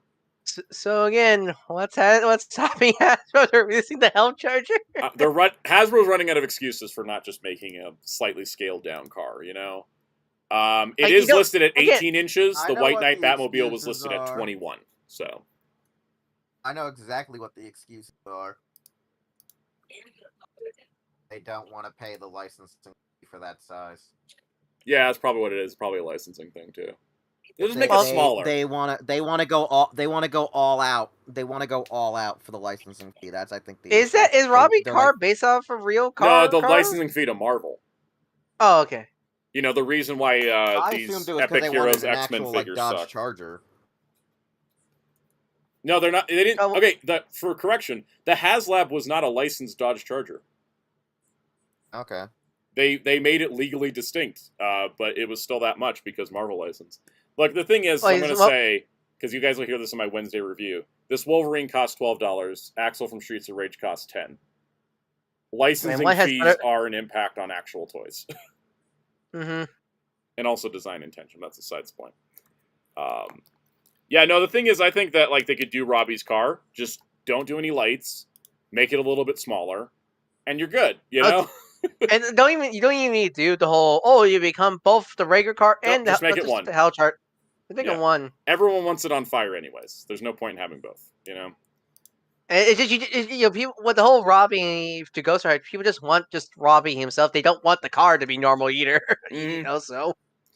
And you can just give Robbie as a head swap. But anyways, so McFarlane Toys continuing to win the vehicle game over every other company. Do you have the Lego Robbie set? I do. I have all the Lego Ghost Riders. I have the Robbie set. I have the Danny Ketch set with the Hobgoblin, which I'm just assuming is Danny Ketch because he's chasing Hobgoblin. And I have the Ghost Rider mech armor, which I just consider to be the Johnny Blaze one. Yeah. So, I have my Lego Ghost Riders. All right, let's get on to some more news. Let's just rapid fire some Bandai stuff. What do you guys feel like? Rapid fire, let's go. All right, Bandai toy news. There is a new Roanoa Zorro for the Anime Heroes line, solving the problem that many people said, which was, how do we get Zorro to hold 3 swords? And make the him shirtless. Make another figure. And also, he also was like, you know, it's summer. I'm getting my pecs out. He looks great. The sculpting and everything looks good. Yeah. So the solution here is that he can hold the sword in his mouth, as in the mouth is sculpted to hold it. And it is I think it's a slotted peg situation, because all the images show it facing one way, but then when you get to the box shot, it's facing the other way.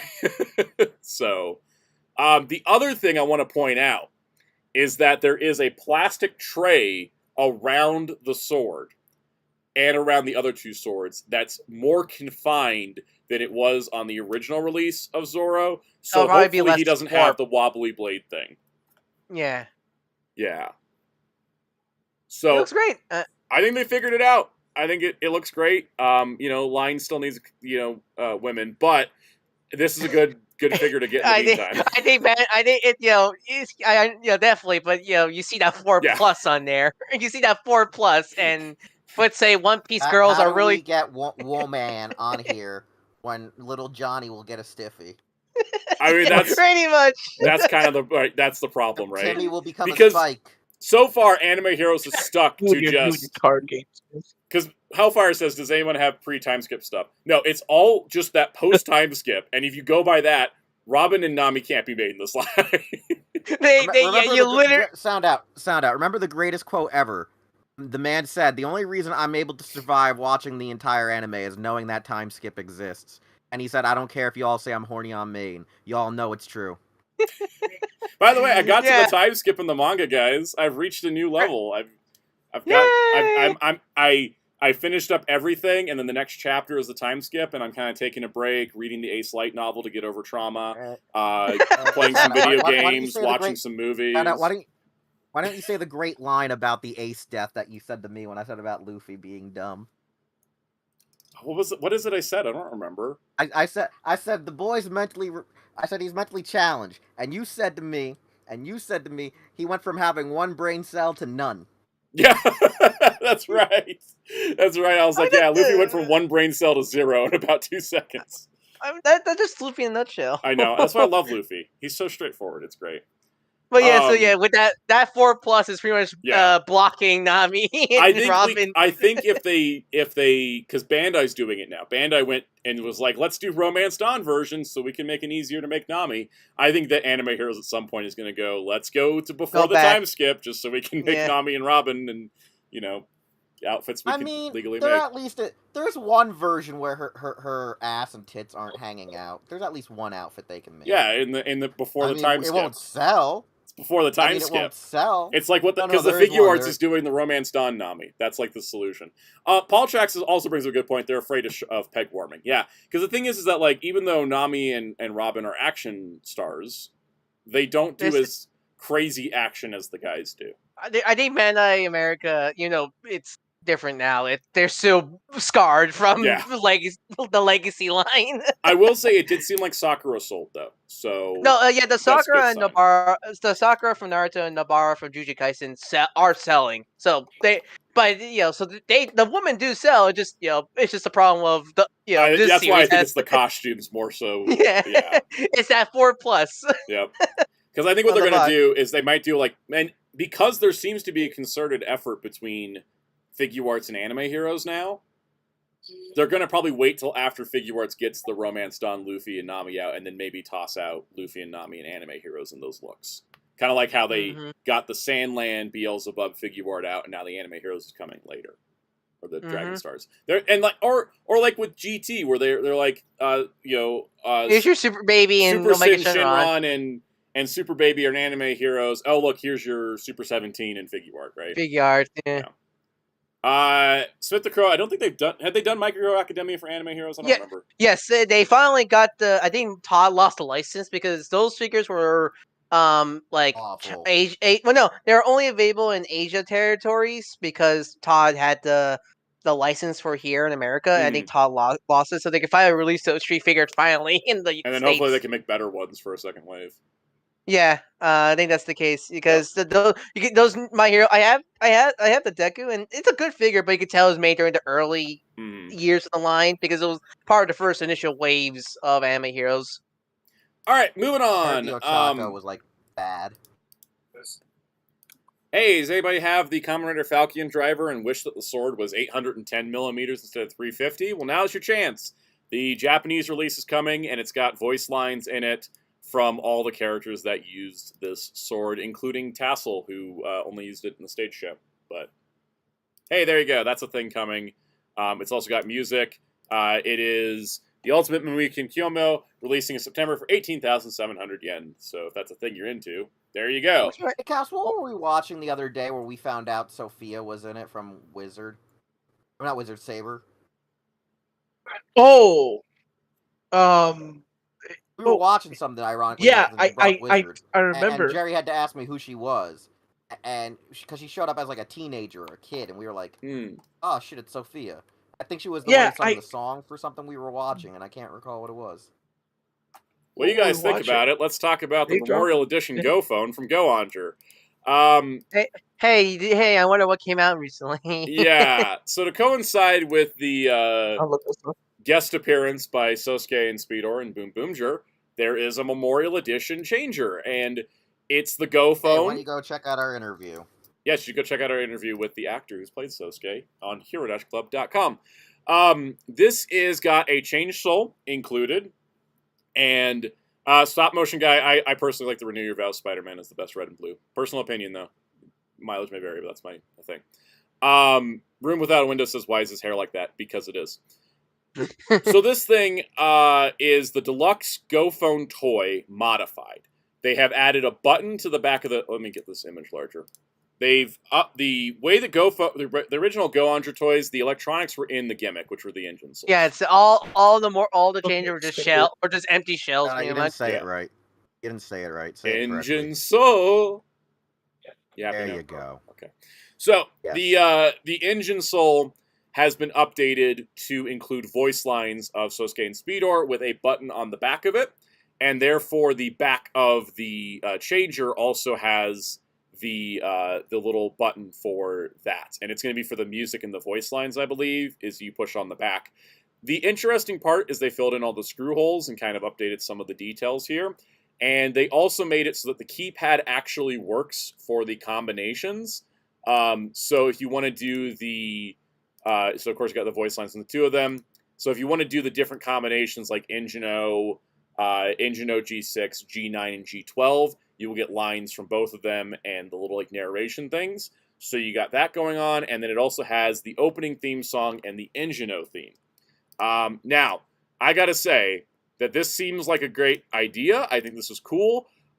Two things are big red flags to me. First of all, this is the first Memorial Edition changer to only be featuring the red since the Lupat Versus changer, which was the first Memorial Edition release 37 releases ago. So it kind of feels like a step down when they usually include the team that uses that device, all of them. But it's just Sosuke and Speedor. I understand because Sosuke's actor was probably available when they did the Boom Boom crossover, but still it's weird because they got back. It's weird because archive audio, they've used archive audio in past toys, like the B-Fighter Memorial Editions, or whatever they were called. And wasn't Deca Ranger archive audio? Deca Ranger was some archive audio. Well, actually, they recorded some new. The Digimon CSA Digivice Shurika, all Renamon. All the voice lines for the Digimon Tamers line were new, but Renamon was all archive audio, and they still got 127 lines out of her. I sent you the answer, Real. Psycho says maybe Saki's actress would have been an issue. She's in high demand. However, like with the B-Fighters, they used archive audio of both Reddles for the changer. So, and Spin Dash says sometimes they legally can't use archive audio. It's weird legal stuff. So, with that being said, it is a bummer that we're only getting one member of the team's voice in this because it does feel like a step down. And that bummer is the fact that also because of the Japanese economy, this is 13,200 yen. Thank God they don't call these complete selections. Yeah. It's very weird. Because Spindash says, I'm curious to somehow add blue and yellow either via a memorial item or announce it later. The Gabu Revolver didn't announce everyone at once. That's the thing, is that it's weird that they didn't announce that, like... So is Sosuke's voice in the changer or in the soul? It's in the soul. That's how they're gonna sell it. The other that's how they're gonna That's sell what I was thinking. Yeah, they're gonna do a soul set. The weird part is that the voices are in a change soul and not like a Speedor soul. Like, that the change soul wouldn't just have the change sounds, and then they also include a Speedor soul that's like Cedar and Sosuke's, and then you could sell a Bear V and Bus-On souls. Bus-On. So it's a little strange, because Bandai's usually like, we're going to make more of this. Like, they even told us they're going to do Judenshi sets eventually when they announced the Gabu Revolver. So it's weird. But I'm curious to see. Personally speaking, I have a deluxe Go phone. I'm going to skip this because the price is just too high for what I feel like is not enough. It's a nice... It's fine because of the aftermarket price and everything. Like, it's not terrible. I just am a little bit let down by it because it's only Sosuke.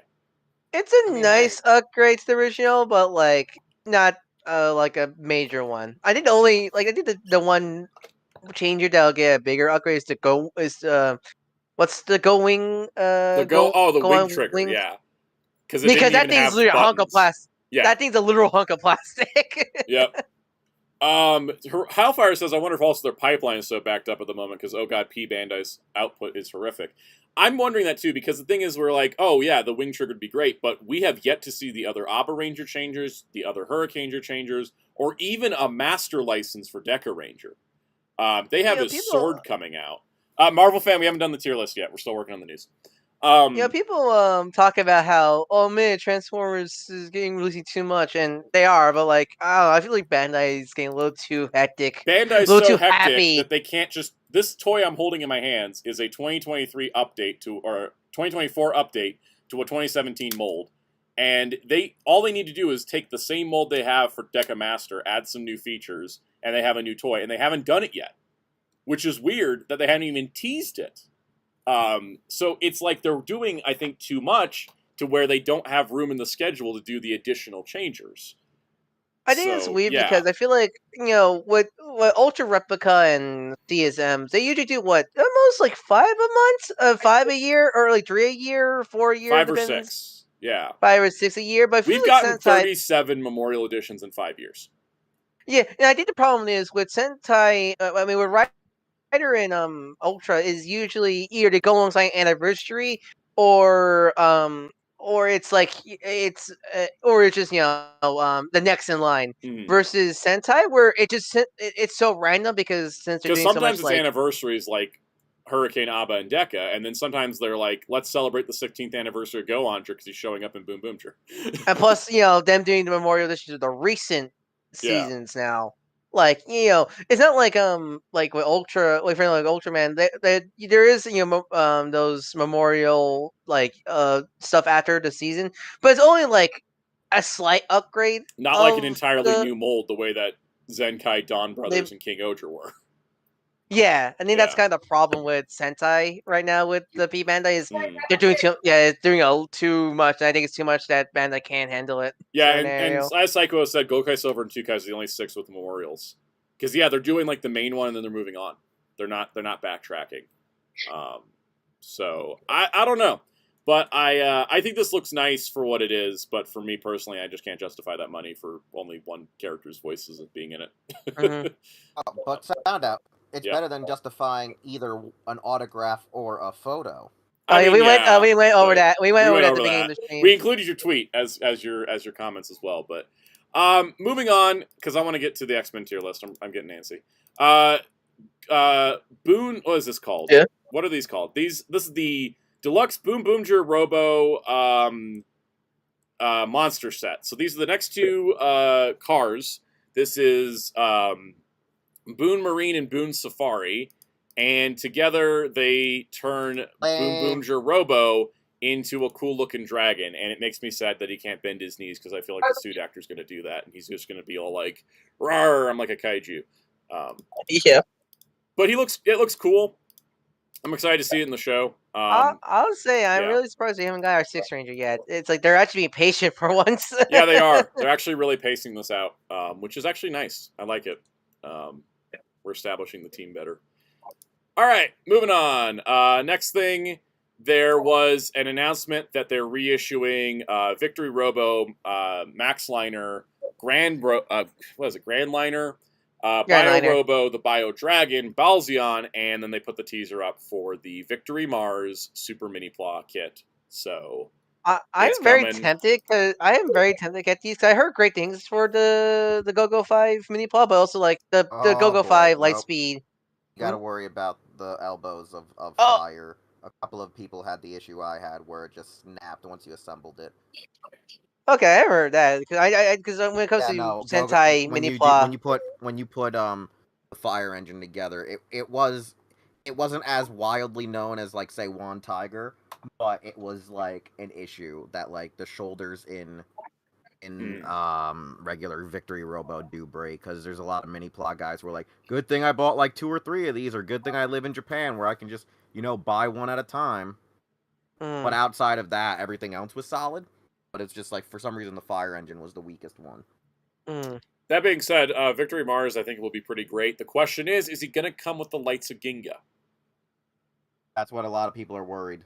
I would like, because if he has the lights of Ginga, I'd buy him just to be able to do the thing that my deluxe toy can't do.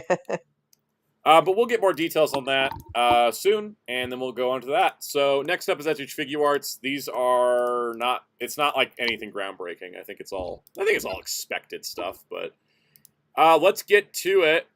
SH Figure Arts for San Diego Comic-Con, soon to be at every convention Bandai goes to, and also P Bandai. There will be a set with Goku, Gohan, and the Nimbus. Likely. And P Bandai, yes. This is a great one. It's great to see. I love it. Yeah, it's cute.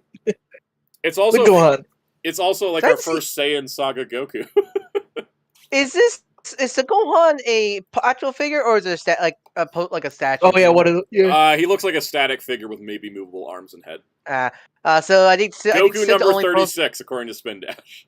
I think our still only posable Gohan at Alpha is the old Jax figure still. Then. Yep. Next up, there is Trunks, who looked like he took a bath in glitter.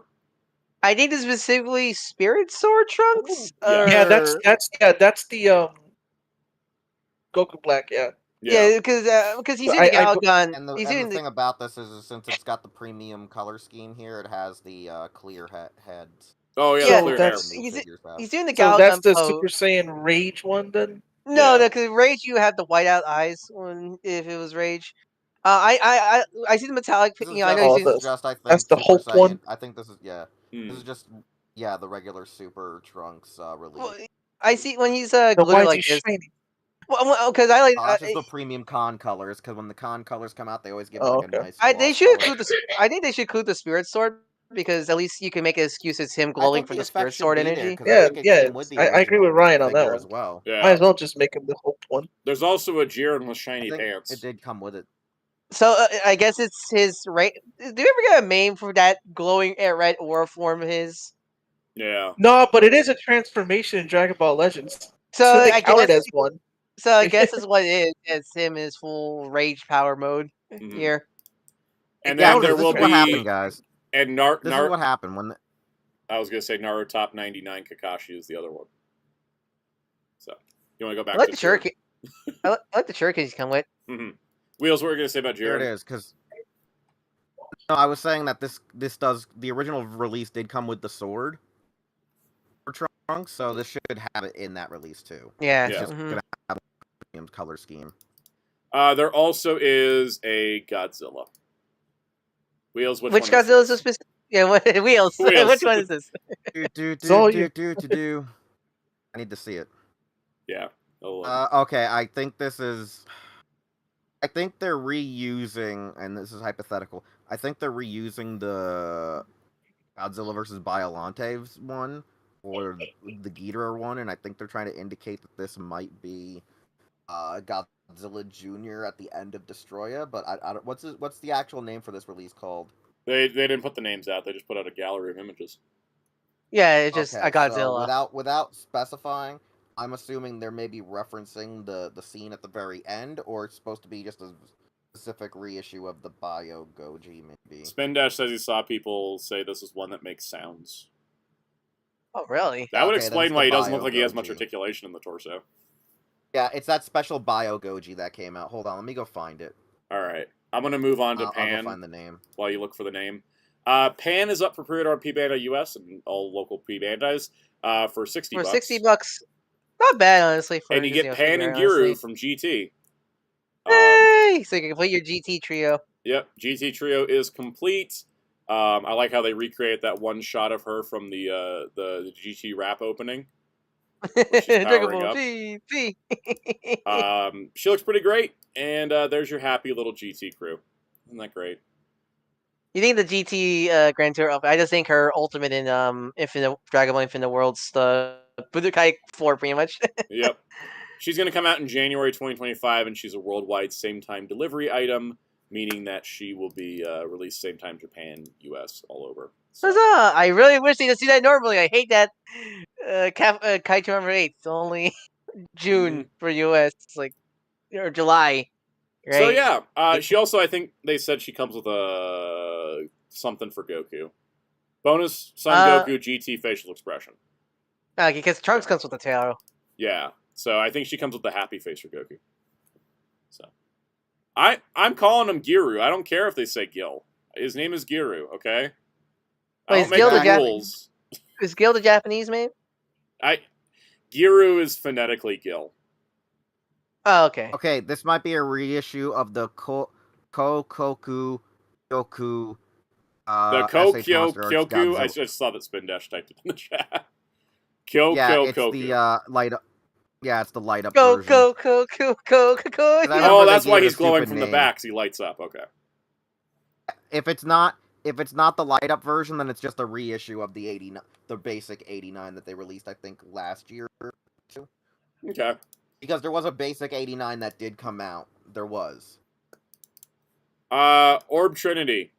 SH Arts Orb Trinity coming to P-Bandai. Will be released in China first, and then Japan, and hopefully the US later. But wasn't he one of those?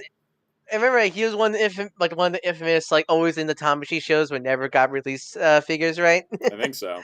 We're still making them. We just need Burn Might and Hurricane Slash now to finish the orbs. So yeah, so it's nice if one of these got free. They're also reissuing Orb as a new generation Stars version to go alongside the X that's being reissued. And they're also reissuing the Ultra Mantles. The new generation figure arts had they been released worldwide or at least on US P-Bandai? I think I don't remember. Some of them reissued. Yeah, because I do want to get these because it's just nice that they're reissuing them. I'll say this right now. It's funny that the Orb Trinity here is going to be released in China first. I think Soundout was saying. It really shows that China. It really shows how much China loves Ultraman. Yep. I even joked to Soundout. I said, crappy movie form, they can have it first. Right. Jerry, they love Seed because they'll never have freedom. Oh, dang. This is the Trinity we're supposed to know about. Yes, guys, that's correct, chat. Jerry. What? Yeah. What do we like to do? We like to contain it, right, Jerry? We like to contain it. Oh, I thought you said what, Jerry? I'm like, well, I spoke in Chinese, so of course you wouldn't. You guys ready to talk about Transformers? Yes. All right, let's do it. So, Transformers, we had a stream last week. Let's ignore the fact that a couple things leaked from press images. I don't care. We're just going to focus on the toy. I think the only one that got actually leaked was what? Steeljaw. Steeljaw and Bumblebee, and that's it. So Yeah. only two. All right, so Steeljaw is going to be a core class figure. Now, people have discussed this to ad nauseum, and oh my god, I don't care. Transformers discourse has driven me insane. This looks fine, because he's like this small, and he has to fold into a tiny little box to fit inside a pre-existing figure. Plus, he comes with stereo. Plus, he comes with stereo output, because he comes with one of Blaster's hand speakers for some reason. Now, my only problem, and I do mean my only problem with this, and I don't have, this is not a unique idea for me. I got TJ Omega said it. It would have been nice if they painted his feet to give some contrast, and instead of using like a whole crap ton of gold paint on that speaker and just made that speaker the same plastic color as his guns on his hips. That's like about all I got, but that's just armchair. Got them macaroni cheese legs. Exactly. Like this gold plastic they used for his weapons, they could have used that for the speaker, and then the paint could have just gone into his feet to give him a little bit more. No, it does kind of when you lay the dish light down like that, it does look like a dog bowl. It kind of does, yeah. I guess Ramhorn's going to come with the other one. Yeah. Now, the impressive part is that all of his weapons are integrated to fold into his cassette mode. So it's not like Rumble and Frenzy where you have to attach the guns after you transform them. So I like that as well. But yeah, so they got that going on, and there's that. This is like the most boring reveal for me personally of the whole stream. It's the Gamer Edition Decepticon Soldier. I mean, hey, Army Mook for your Decepticons. That's nice. Yep. You know, it doesn't even matter that it's based off the War Perception game. If you just want a generic Viacon for your Decepticons, there you go. We also got nice, Bumblebee movie Skywarp. I forgot. Nice. No one asked. I keep forgetting that in the Bumblebee movie, the Seeker's only way you can tell which Seeker's part is the color stripe. So when I saw this, like, ooh, that looks bad. Then remember, no, that's what they look like in the movie. So hey, we can also say it looks bad, even though it's accurate. Yeah. And then we get to Mr. Controversial, Springer. All right. Let me talk about it. Let me talk. I'll set it up for the audience. Yeah. What is that? Wait, wasn't Bumblebee first? No, they showed Springer first. Okay, yeah. All right. So, Springer. As they said, this is going to be a heavy retool of the Siege version. Here he is. So, what he is that they took the Siege version and then retooled like 60% of it. But because the Siege version was very G1 looking, a lot of people are like, what's the actual difference? Well, the thing is, the part that actually was changed, the part that's actually not changed, is just pretty much his hips downward. Almost everything up is someone did diagram. Someone did diagram. I think the only reused parts, the only parts that are shared is the legs and the forearms. Not the forearms, because the forearms have the rocket that he fires at the Decepticons engine. molded. At least it was only the similar right engine. It's the same engine. Like he's going to transform exactly the same, but they did do new molding for the forearms to include his arm rocket.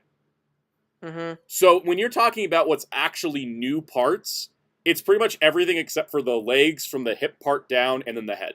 Because I think the head's the same. No, just the shins, because the dies are round. They're more round instead of the original Siege one are more square. More the blocky square ones.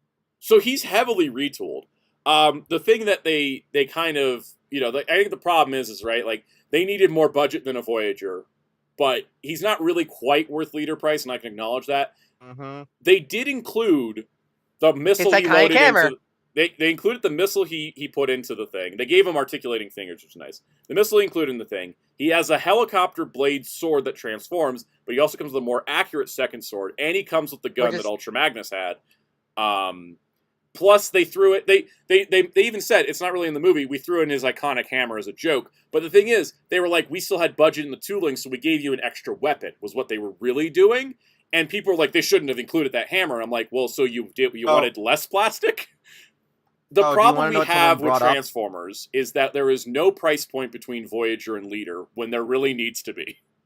They need to bring back Ultra Class. Yeah, we need a midpoint, right? So guys, yeah, someone brought up an actual thing that would have remedied this actually a little bit, and someone stated, what if they didn't make that hammer, but what if they actually included some of the other guns that the characters used in the film that... But everybody came with their guns they had in the film. No, supposedly RC's missing like her sniper rifle or whatever that she didn't had, have a like, sniper rifle. I don't know. She only had a pew-pew gun. I have watched that movie 100 times. If she had a sniper rifle, I would know. I think they're thinking of IDW. I don't know, but they just... I think they're thinking of IDW. Episode of the series. Yeah. Or maybe it's an episode, but someone brought up saying they should have, instead of that, they could have, like... Okay, well, brought in, counterpoint, everybody bitched about Swoop coming with swords for the other Dinobots. Yeah. So they wouldn't have been happy with that either. I think personally, I think the figure, like, I think the problem with like as Hasbro right now is with Transformers is they're so locked in with their current price point that they can't. And that's the thing is you can't just justify one figure being cheaper because he's not that price point, because there's a reason why these lock price points exist, is to tell the stores, hey, here's your assortment for this shelf, pretty much. You can't make we'll get to him later, but you can't just make one be cheaper than the others because that's just one slot. Why would you just that's just how confuse the stores and such. Maybe just make more classes again. I think that's what that's why I'm saying we need something between Voyager and Leader. There's clearly enough potential to fill it out. I think bring back Ultra Class or just that in between of Leader, because what is really needed because this is like a $40-$45 toy being sold for $55. It's not like it's the problem with Transformers, unlike say Marvel Legends, where you can fudge one price for one figure because it's a special figure. Transformers been stuck with this cheap price point, middle price point, big price point for years now. That if they change it, if they change it now, it'll be like the stores will go like what pretty much. I think I agree with Hellfire as well. We need Scouts. Scouts was nice to have, like another. I think we need to bring Scout and Ultra back, basically. You know what would be an interesting concept too? With the characters that need the more money, just make them like two figures in a specific wave, and maybe just make them a fan channel thing. Kind of like the A level is just a repaint. Yeah, like just like be like, oh, we can't afford to release Springer in a Leader wave or a Voyager wave without pissing people off. So what if we say we're gonna raise him from being a $30 or a $35 toy to a $40 toy, and here you go. Here's just Springer without all the extra goobly gallop. Yeah, I think the problem is Transformers is not as sold as many because you can't you can't. I know some GameStop sell Transformers, but it's not like easy to sell them versus Marvel Legends, for example. Is because they're so big. Yep. I also think reducing box sizes would be. I hope for next year we see reduced box sizes because, I don't know. I got Sandstorm in today, and I'm like, his box did not need to be this large. I can say the same thing with Dreadwing. I got Legacy Dreadwing, and when none I of the the Leader box, boxes except I think Tigerhawk was the only one that actually needed the space. Hey guys, imagine Hasbro pitched the idea of releasing him as like a frickin' Titan class or a Commander class or whatever, and they're like, yo, he'll come with the actual missile launcher with the imagine. He was a Commander, and he comes with the whole missile launcher. That's what I actually would like that. I'm imagining some idiot actually tried that shit, and that's how we got the missile. Titan class Springer. He comes with the whole diorama of Cybertron Autobot City. Here's the other thing that made me kind of giggle when I was watching the reveal. I was sitting there when they were like, "Oh, there might be something big coming for him to fire that missile into," and I said, "Yo, watch them say, yo, here's all the Constructicons as Voyagers, but we're gonna charge them as Leaders because we're gonna build the goddamn launcher." Bring back build a figure. That would get me to buy Devastator more than an actual new Devastator would. They're like, hey guys, we're gonna make all them Voyager class figures, but we're gonna charge you a leader class price to build that stupid catapult that was used in like a minute of the movie. Like that's like, because I sat there and I said, don't tweet this because they will right now, if they're not already putting this in the factory to start producing them, they will go back. Mark Mayer will see it. He will see it. He will take that idea. John Warren secretly watching the stream, writing these notes down. Warden, Mark, B-Mac, and the other guy with the glasses, and Sui-san will all be like, let's make this stupid catapult and make it a build-a-figure piece with all the Constructicons. I would buy all the Constructicons day one if that was the case. I would pre-order every single one of them. I would just sit there and hate myself because I would be the idiot who probably gave them the idea. Yeah, I would say he definitely looks like a mark improvement of the Siege mold. The Siege mold, I think, was fine, but I think there's a lot I love that mold, but I'll still buy this. I have the Siege and I like it, but I'm still getting this, and my main reason for getting it is beyond anything else. My Siege one can't stand anymore. His legs don't stay together. My Siege has some really bad QC. The friction on the joints are super loose. He just topples backwards. His feet will stay solid, but he'll just fall backwards and like. Also, I just think the sculpting and the design looks better. I wasn't too big on the aesthetic of the Siege one. I might keep the Siege one still. The Siege one. I might keep the Siege one though, because judging by Energon Universe, that might be the figure they use as reference for the art of that. It'll also be nice to get him without battle damage, because that was what the thing is. I will say he's overpriced, and I will say that it should we need the price sale and all that. I did pre-order him I did pre-order him, and I'll tell you why. It's because I bought the overpriced Hot Rod that came with accessories, and I bought the overpriced Rodimus even on sale. Where am I to complain? I'm just gonna get it. I'm finishing the set. I'm done. It's bad though, because the chat said keep cooking, and I'm like, no, you don't want my Transformers ideas, because this is the thing. You'll run the company to the ground. We have to run the company down. Listen. Everyone will be sitting there. If I ever got at Hasbro in the Transformers marketing division, let alone the Power Rangers division, they will be making money. But also, John Warden will probably be fearing me, because I will be like, you can't cut budget unless it's this crappy figure from the comics that no one cares about. Like, I'll be like one of those guys. Comic figures. Like, no, I'd be like, we need Commander Class Thunderwing and Leader Class Thunderwing. And they'd be like, why do you need 2 different scales? And I said, F you, I need 2. I realized there was a ton of photos of Springer guys. I forgot to show them as we were talking. There's his little arm blasters. Yay. But what we need also, guys, is what we need is a leader class Insecticon.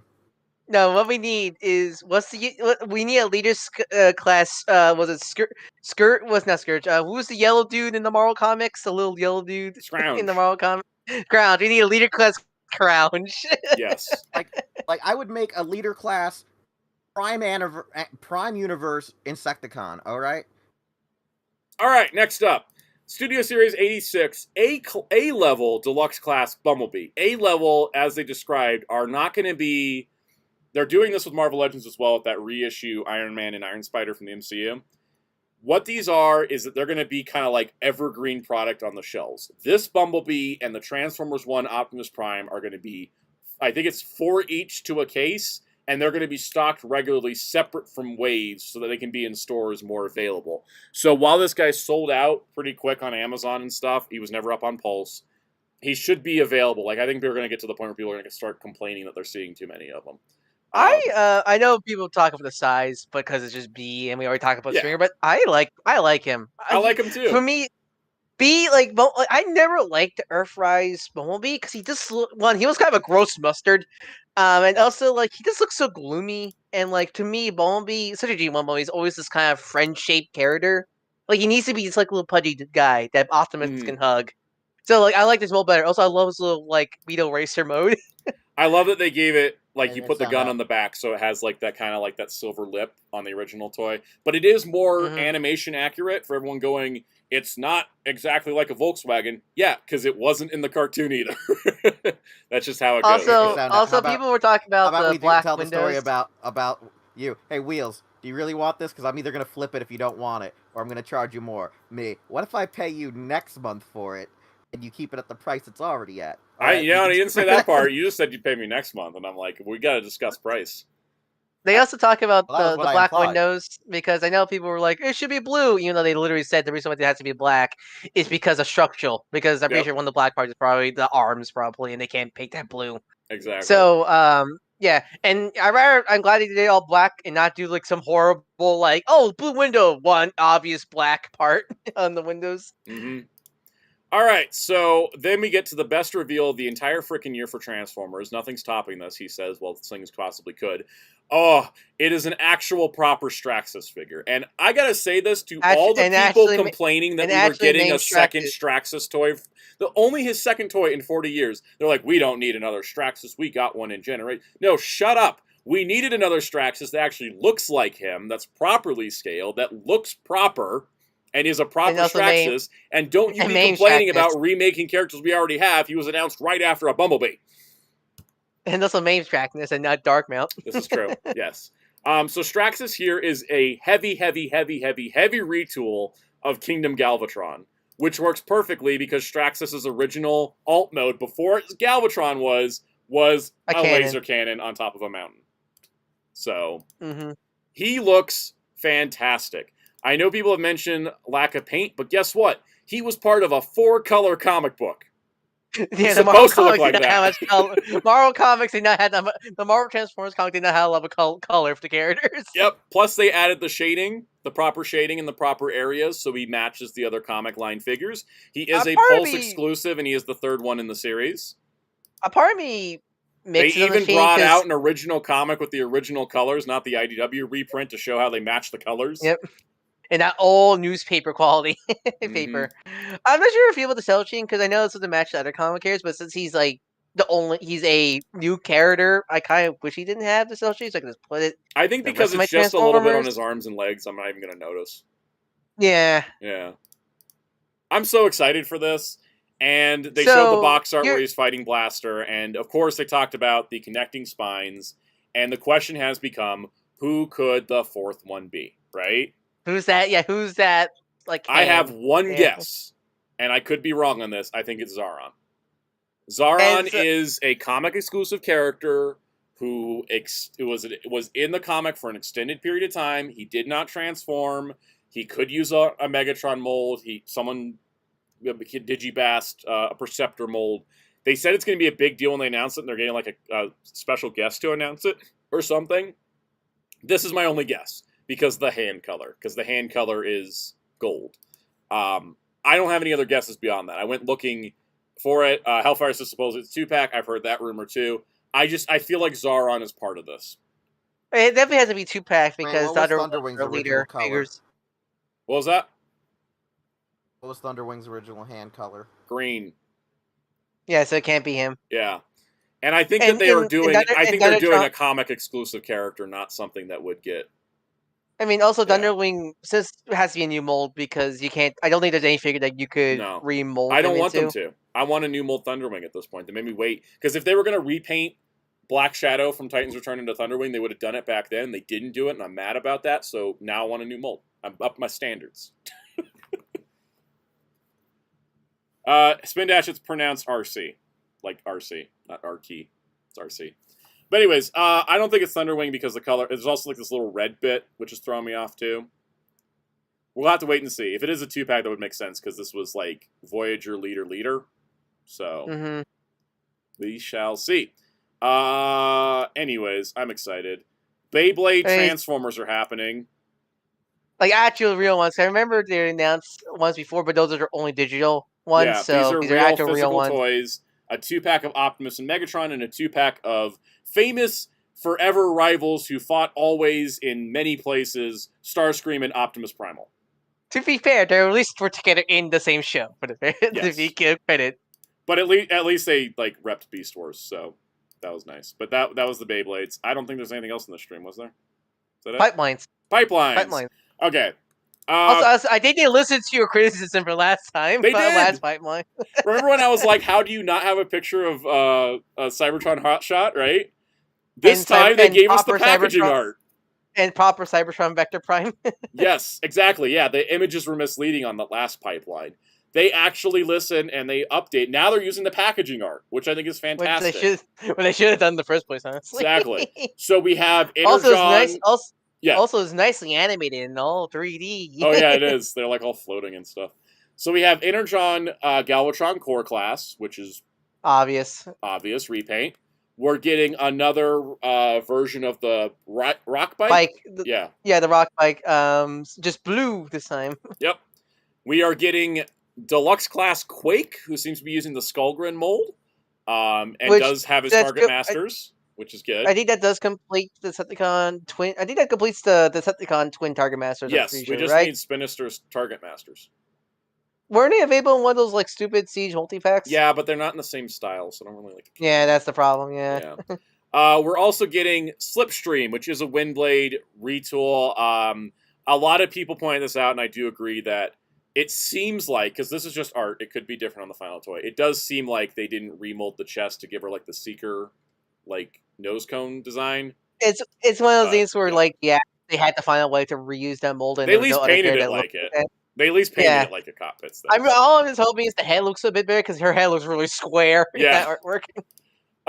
We are also getting a deluxe Optimus Prime, which may have been leaked in an Hasbro ad where it looked like Missing Link Prime, but it wasn't. This looks to be like a G1 toy. It looks to be like maybe a $25 version of Missing Link Prime. Well, what I imagine is, do you remember that 2-pack during Classics of Optimus and Megatron? I imagine like a modern version of that, but without the stupid spinny gimmick. We're also getting toy color Metal Hawk. Yeah, because the reason one, this is cool, is because it's not just a simple repack. They at least are making it different for collectors. So yes, toy colors. And then we're getting animated Motormaster, which another kind of obvious one, because that's what you do with your animated Prime. And then Leader Soundwave, who will include 3 tapes. And I swear, if one of them isn't if one of his tapes isn't Buzzsaw, you're gonna hear me lose my ish on this stream when that happens. # release the Buzzsaw cut. If Buzzsaw's not here, I'm gonna go insane because I really hope this is it. This is our last shot. I feel. I might have to grab this one because my Earthrise one is getting yellowed. Yep. They did confirm it was the Earthrise Netflix one, which is fine. That's a good toy. My Sally Mike got caught of the yellowing problem. A lot of figures of that arrow is getting. I'm also hoping the blues were brighter because I feel like that's gonna be the major difference between. Yeah. Hopefully, is he gonna? Did the Netflix one have red eyes or yellow? Yes. Red. Okay. I think the art shows red, so I'm assuming he is red still. Well, that art's a core class. Oh god, it is core class art. Maybe he has yellow eyes. Maybe they're just like toy colors now or something. I don't know. We'll see. No reason to speculate that on that. So, Hellfire says, according to Mark or Evan, I don't remember, the cassettes are all repaints. Yeah, one of them could be a repaint and still be Buzzsaw, so... Yeah, Buzzsaw it could just literally be like Ravage, Laserbeak, Buzzsaw, and that'd be fine. And then Armada Galvatron, which is like no surprise. Which is so weird, because I thought it'd be a Wave 3 figure. It's so weird that Wave 3 doesn't have a leader. Yep. Alright. That was the official Hasbro stream. We're going to run through a couple smaller topics, and then we're going to talk about X-Men, because I'm getting withdrawals. I haven't said the word X-Men a lot yet today, so... What's your dog? The 97? I mean, we'll talk about that in a moment. So, for those that may have missed the news, Mattel and Hasbro have been collaborating on Transformers. Mattel is making a transforming Optimus Prime, which is a fully die-cast figure, so all you wondering where the die-cast in life is, here it is. It is the same size as in truck mode as the Mattel Hot Wheels Optimus. That's like the little $10. Remember World's Smallest? Yes. It's a little bit bigger than that, but same idea. And this is going to be a transforming G1 Prime that turns into a Hot Wheels sized truck. So he's 3.5 inches tall, 2.5 inches wide. Here's a picture. Here's a picture of him here on the right, next to the original G1 Prime on the left, and he is $80 US, exclusive to Mattel Creations, which is not a surprise. But if you're always wondering why don't they make Transformers with diecast, a 3.5 inch figure is $80. So There's reasons. Okay. Leak watch time. All right, this is the last bit of news. We got a better look at the Thundertron multi-pack that's coming to Walmart. We saw previously a darker shot. He is looking like the toy from the original Prime toy, more so than the more generationified of the retail one. Yeah. Also, he has a hook. Also, he has a hook hand, which I kind of love. He has a hook hand, so you can see the differences. It kind of looks like to me, it's like when Whitebeard started being a pirate, and then Whitebeard when he's at Impel Down, or Navy headquarters. I'm making One Piece jokes, and my brain's shot for some reason. Point is, he looks like young pirate, old pirate, which I think is kind of neat. And I think it's there's the color differences are much greater than we saw from the original leaked photo. He's a much brighter color. For me, in my head, canon quote unquote. One's like the Walmart one is like Prime Universe Thundertron, where the retail one's Generations like main universe Thundertron. Since since he never appeared in the show, you can literally do anything with the character. So that's why I kind of head canon. And I kind of like the old man versus young man version of him here. Mm-hmm. Like the old man has a hook hand, and an eye patch, eye patch. Yeah. Mm-hmm. So pretty cool. He has a parrot. And he has a parrot bat thing. Yep. And then there was a 3-pack that I think people are thinking this is what was listings for a 3-pack that was Starscream, Shockwave, and Soundwave. And people were hoping it was similar to the Takara ones where it was like new molds. And I was like, that seems weird. Nope, it's 3 Cyberverse toys. And oh my god, if I could go steal the Cyberverse molds out of the factory, melt them down for steel to make something of value, I would. I am so sick of seeing these things. Hey, to be fair, the Starscream one's the second one, so that's the one that's been less re-released. I mean, even then, I like the Soundwave. I have that Soundwave, but like, why are we still hawking these Cyberverse molds? This is getting ridiculous. Here's the thing. Because they're technically the Evergreen designs. Because Cyberverse pretty much used the Evergreen designs, stylized them in the show, but like the toys were just the Evergreen designs. That's why they keep using it, because they're the Evergreen designs practically. Yep. And that does it for the news. I'm gonna prep the tier list, guys. Here we go.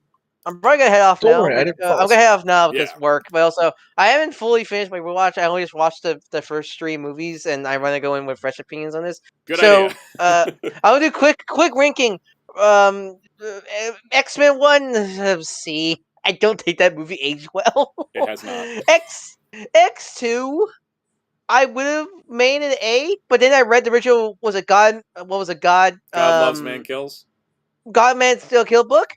That's a B. That's a B because man, that original story that story is so great in the comic, but the way they adapted it, and X3 is a D, not F, because that movie has some frustratingly great scenes. There's that Magneto line about like how I'll never be branded again, and I'm just like. Any scenes in the beginning where they're not focusing on Jean, I think it was legitimately great about the whole mutant cure. I think those are some great scenes because my problem with the X-Men movie, my problem with the X-Men movies was the fact that they don't really go into much about the whole mutant prejudice stuff. It's there, but vaguely. And then The Last Stand has some legitimately good, insightful dots. And then they do the horrible Dark Phoenix stuff and ruins everything. Yep. It doesn't help that they really treat Scott horrible. These films, my god, I hate it. Oh yeah, exactly. As someone who loves Scott, it's so frustrating how bad he gets in these films. As a Storm fan, very hot takes will be said today. But see, that's I still need to rewatch the rest. I haven't actually seen First Class, so that's gonna be a first time watch when I go see that. Same with the Wolverine. Yeah. I'm sorry, I'm excited to talk about them. I'm getting ready. I think Days of the Future Past. I haven't seen. That's the one I've seen recently. And I think that's still a top tier comic book movie. Yes. Apocalypse, I don't think is as bad as people make it out to be, but I don't think it's great. But I don't think it's horrible, worst comic book movie ever. I have not seen Dark Phoenix or New Mutants, though. What sound that tells me maybe it's a good thing I haven't seen New Mutants yet. We'll be talking about how I don't want people to watch New Mutants. And Logan is S tier, top tier comic book movie. I enjoyed that movie. But anyways, cool. You can find me at at Darko643 on YouTube and Twitter. I do art commissions on UC's very channel. If you want one, feel free to DM me on either Twitter or on Soundout Disco Protocol. Link in the description below. Anyways, have a nice night, everybody. See you, Ryan. All right, so first of all, X-Men 97 finale thoughts, fantastic, S+ tier show. Reason we're doing this X-movie tier list is not just because it was a lighter news week, but because we need to put our foot down and remember how bad X-Men stuff can be so we don't get distracted and don't get off track. We have to remember how far the pendulum of quality can swing. That being said, I do like a lot of these movies, partially because of nostalgia, because I grew up on them. Which I think, Wheels and Jerry can also agree that that's going to be a factor too, isn't it? Probably. That's it. Yeah. All right, so we're going to go through the movies chronologically by release. I included Rogue Cut. That was the only alternate cut I included because it is significantly different. But let's get to it. I think we should just start ranking them off the bat. The first X-Men film. Iconic for many reasons, but also I feel like they kind of missed the point. Falcon Tech says, I don't know why this list goes lower than B. Most of them have Wolverine, therefore we're good. Oh, you're not going to like some of my thoughts on some of these movies. Just giving you a heads up. We're not doing they're not doing the Generation X special or anything. But the first X-Men film, I think, in some ways missed the point of X-Men, especially with its marketing. Trust a few, fear the rest. Okay. There is moments in this film that are great. I think it sort of is, it launched X-Men into the mainstream, whereas like X-Men 92, the animated series, launched into the public consciousness. And I think that there's a lot of great moments. I love the scene where Magneto holds the police hostage. That one's great. Oh yeah. I think that's fantastic. I think the Wolverine bar stuff is fun. I like all that. So, Cameron Meadows says when Deadpool Wolverine comes out, what tier list will be in this or MCU? It's going to be MCU. It's MCU tight at this point, even though it kind of sits here. Mystique versus Wolverine fight is cool. The plot loses me a bit because Magneto is like, I'm going to sacrifice a teenage mutant to turn everybody into mutants. And I'm like, you're missing your own point of your speech. You forgot 2 words after teenage mutant. I thought you were going to say Ninja Turtle. Oh, I was. I should have. Why didn't I? Yeah. Oh my god. Exactly. Who am I anymore? Anyways, C tier. And the reason why is because I don't hate it. It's just got problems. Now, X2. I said in my viewing guide, I didn't circle back around to this. I said in X2, I was like, a lot of people consider this the best X-Men movie. I said I didn't. That's hot take, I know. Love the movie. I mean, there's the Nightcrawler sequence. There's a lot of like really good stuff with Bobby and his family and all that. The Deathstrike fight was great. The Wolverine backstory stuff was fun. Like Ryan said, X2 is an adaptation of God Loves Man Kills, but it makes some choices. Stryker is now some military guy as opposed to being a TV evangelical, so that kind of changes the entire dynamic of the story's like subtext. As a movie, I think it's a solid A. And yeah, no, I think it's got some issues, but it doesn't like mischaracterize Magneto the way the first movie did. So that's a plus. There's also that great breakout. I think there's a lot of great sequences that pull together into a good movie, right? Yeah, a little bit too much Wolverine, though. Cyclops literally spends most of the movie unconscious. Yes, think about Yeah. All right. Movies. Yeah. Speaking of the movies mistreating Scott, he literally doesn't do anything in this one. He gets knocked out pretty early. Let's see. Room Without a Window says, original trilogy gets docked points because the pack was made by Singer. Wrong. X3 gets docked points because it was made by Brett Ratner, who was even more of a monster than Bryan Singer was. Oh boy. X3 is an F for me. And the reason why is because the on-set toxicity that came out of its director was horrible, terrifying, and an experience that no one should have.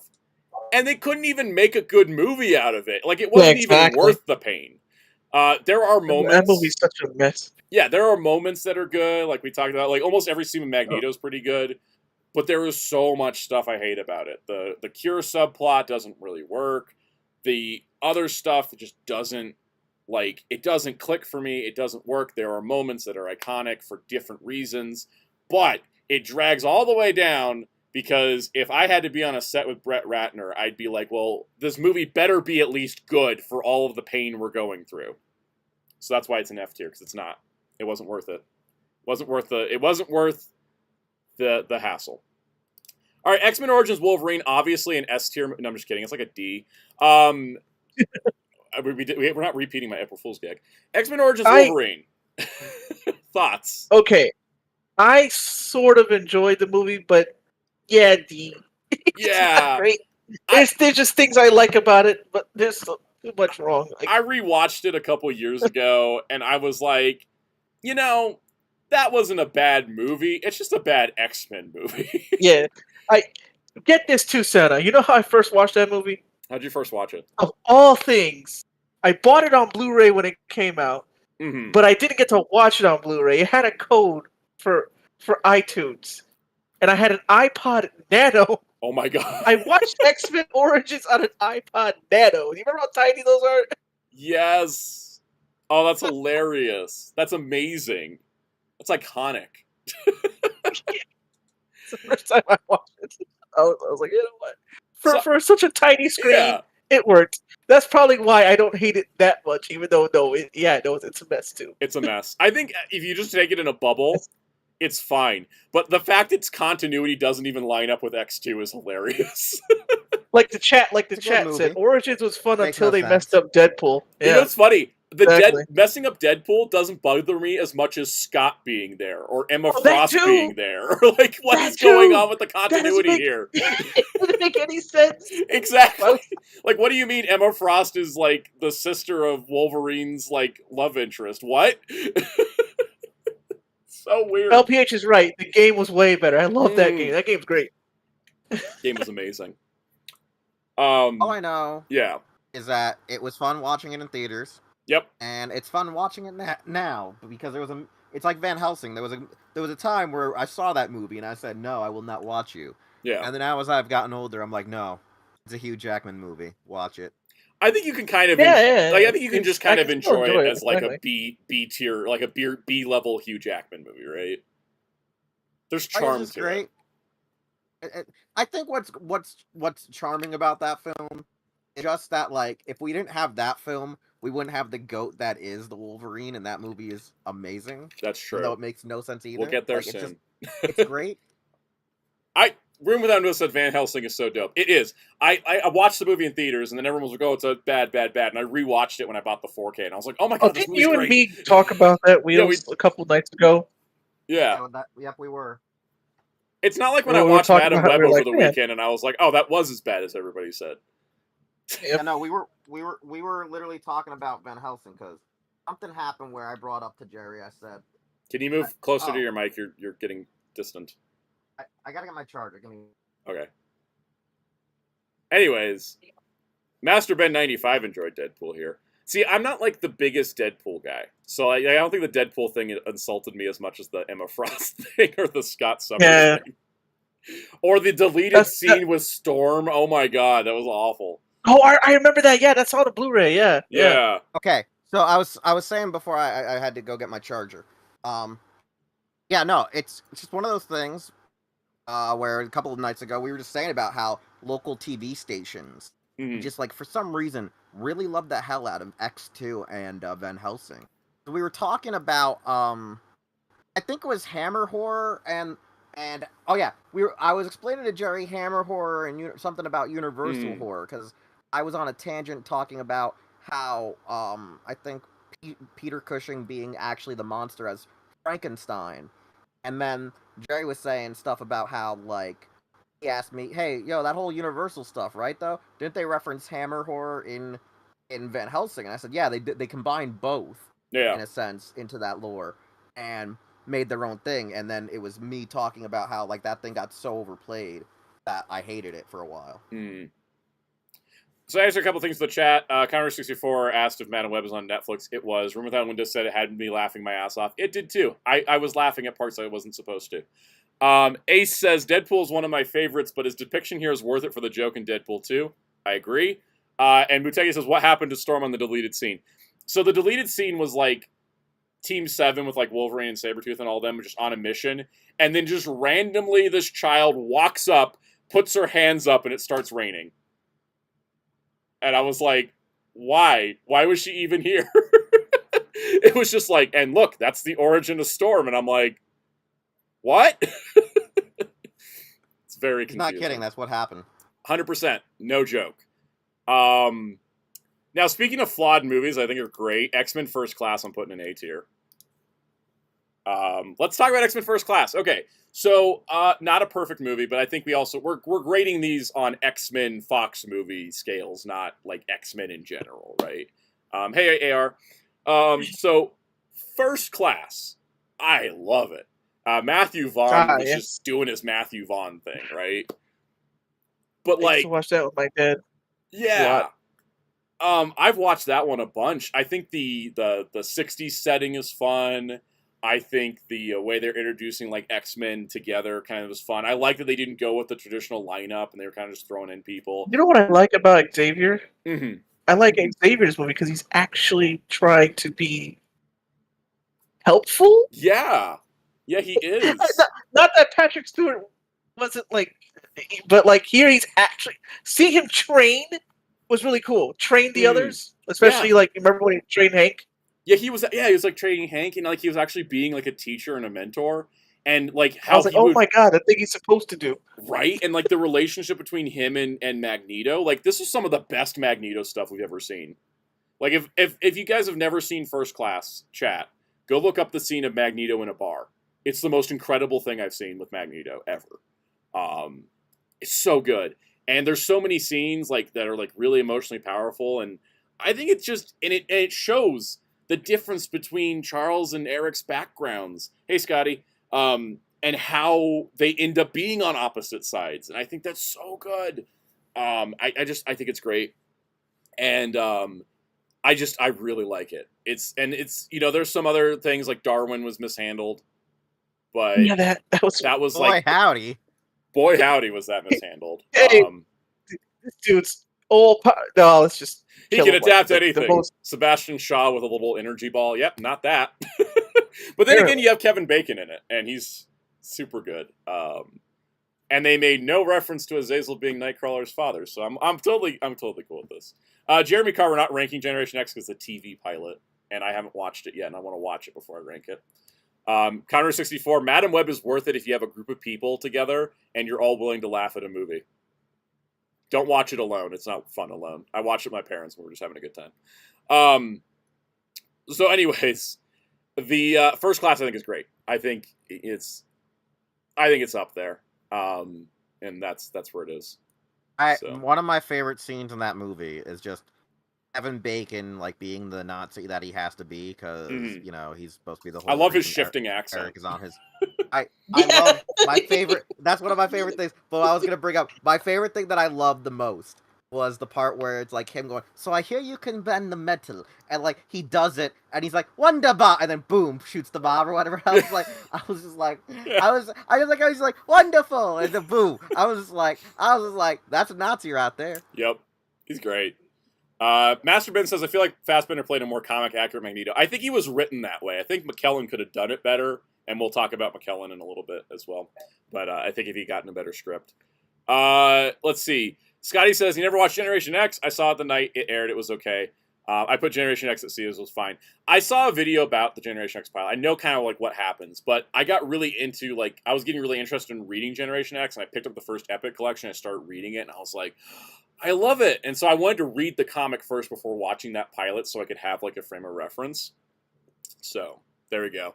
Anyways, First Class is great. Now, this is going to be my hot take time. The Wolverine is an S tier movie for me. And oh, yeah. I'm going to spoil it now. I like it more than Logan. When I mentioned it. I like it more than Logan. Is that weird? Can I say it? Can I say that Logan's probably the better movie, but I like watching the Wolverine more? That's exactly how I feel about it. I know a lot of people would fight you on that, but yeah. I pretty much feel the same. The Wolverine doesn't make me sad. Yeah, exactly. Like he starts like really sad and he works his way back up. I like that better. There's a reason why I can agree that you're 100% correct about this. is because the problem with Logan is it's kind of one of those slow burn sad films where like you're gonna get sad at the end at the heartfelt moment of Logan doing all the crazy shit to, you know, do his last hurrah. But like when you are like, oh man, the Wolverine, and you don't know, like you sort of don't know at the time when it first came out that, you know, there was going to be any more sequels. It was like kind of like, oh, the X-Men movies are doing bad. We're probably going to be doing a reboot with First Class. This is probably your last Wolverine movie with Hugh Jackman, yada, yada, yada. So, like, a lot of people went into the Wolverine thinking we might... So, like, when you see him, like, getting shot up and losing his, like, you know, his regeneration because they put those nanites in him, you're like, oh, shit, this is probably the end. He's, like, dying. Only to find out, oh no, LOL, we're planning to do Days of Futures Past and Sentinels and shit. We just wanted you to think that going in. And it's adapting Wolverine in Japan, which is like one of the most iconic Wolverine stories, right? Well, you know, when it's fun in Japan. I like it. I mean, the Silver Samurai and Viper were kind of like offbeat, but not anything, I think, crazier than anything else the Fox X-Men movies have done. The train sequence I could watch all day. It's incredible. The stunt work, the action, the character moments, the use of Jean Grey was great. I thought she was better in this than Last Stand. I mean, yeah. Also, there's another thing I love about this that I love more is that Wolverine doesn't have footage from Shane in the movie. Yeah, I know you don't like Shane. And having Shane in the movie, well, yeah, because my dad terrorizes me with that movie. Yeah, like that's like his favorite movie of all time. And that movie is super like in Wolverine, in Logan. Yeah. Also, if you guys have watched the theatrical The Wolverine and thought it wasn't violent enough for you, there's an unrated cut. It's pretty fun. It's like more violent version of movie. All right, next up, Days of Future Past theatrical. I've never seen. I've never watched the theatrical. You know why? Because they said that they cut Rogue from the movie and that they would release the extended. Oh yeah, I remember that. So I didn't bother watching it. I was like, fine, I shall wait.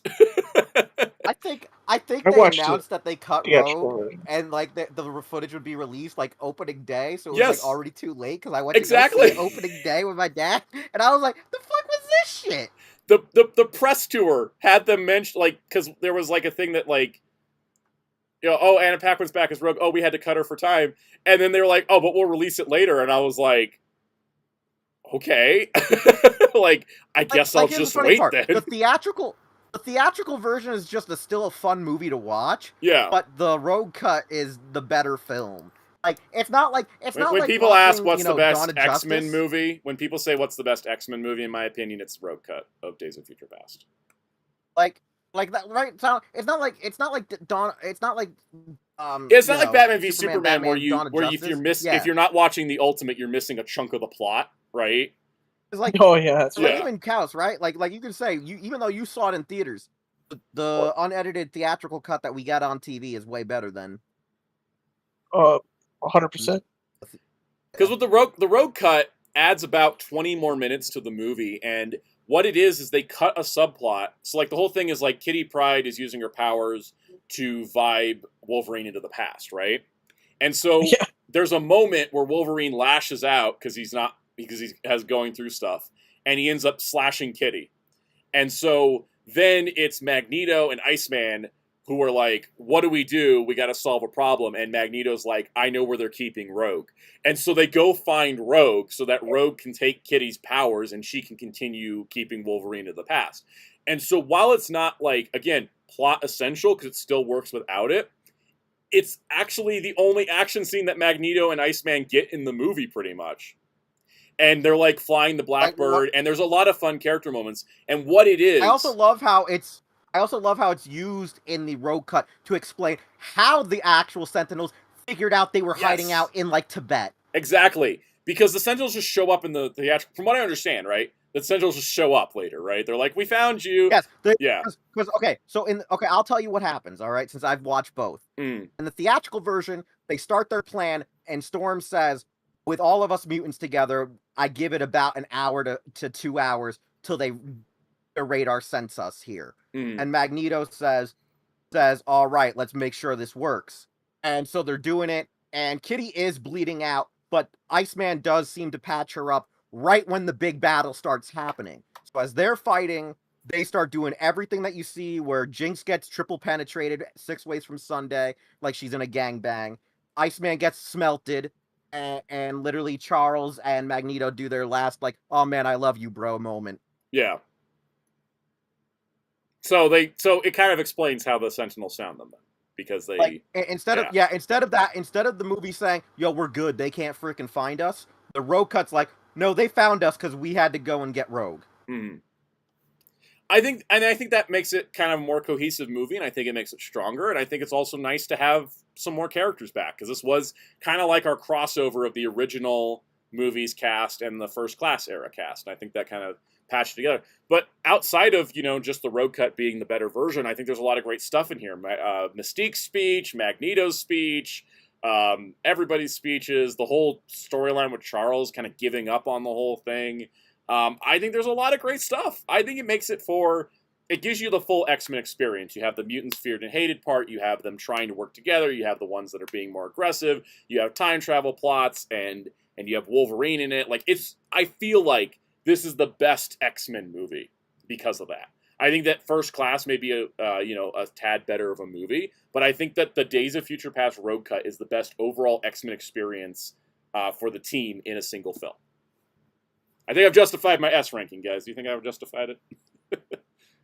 Pretty much. Chat can tell me if I'm wrong. Time. All right. If you had to put the theatrical cut, it would be like a B. Yeah, from everything I've heard. But here's the thing, right? It's like, oh, why don't you go watch the theatrical cut to see the differences? Why would I waste my time? I'd rather just watch the road exactly. It's not. Here's the thing: if you know about it going in, you don't need to go watch it. If you watched it like when it was first out, and we had to wait like 2 years for the road cut to. I think it was exactly 1 year and 1 week to the day. I remember I looked it up once. Yeah, I remember it came out like a good minute. It took a good minute. Yeah, they waited. They didn't put it out with like the first home video release, and I didn't buy the first home video release. I was like, I'm waiting for that road cut, and it took a year, but I finally got it. And like the road cut, like I said, the road cut just adds a bit more and gives a better explanation on how they got the Sentinels to track them that time. That's all the chat said. Master Ben says, can we discuss how Mystique being a nudist in these movies? That's because they hired Rebecca Romijn to play her. And Rebecca Romijn was really great as Mystique. She just didn't have... I wish Rebecca Romijn had the material that Jennifer Lawrence got. That's my thought. All right, Deadpool. Hot take, B. Reason why. For me, this is me personally speaking. I like Deadpool. I'm not like a huge Deadpool fan. And this movie is like pure Deadpool. And I also think that because it was kind of a risk, they put a little bit of lower budget in it. So, you had Colossus there, you had Negasonic Teenage Warhead, but that was like it for the X-Men connections. So, personally speaking, I'm just going to put it a B. It's where I put it, okay? Scotty, I'm including New Mutants, but I'm not including the Mutant X TV series because I'm just doing the movies. You should really give it an A for effort because they at least did something. I will give them A for effort, but it's just B for enjoyment. I don't know what else to put in B. Oh no, that's much. Oh. Wait till I rank Deadpool 2, though. It'll be fine. X-Men Apocalypse, also a C. Kind of like the first X-Men, some really good moments, but not like a good overall package, It would be a B if it wasn't so slow at times. Yeah, it's too long. The cool part at the end. It needed like 15 minutes shaved off and to up the pace. I like a lot of what they did, where they were like, we're doing a different timeline, so they make some like different things.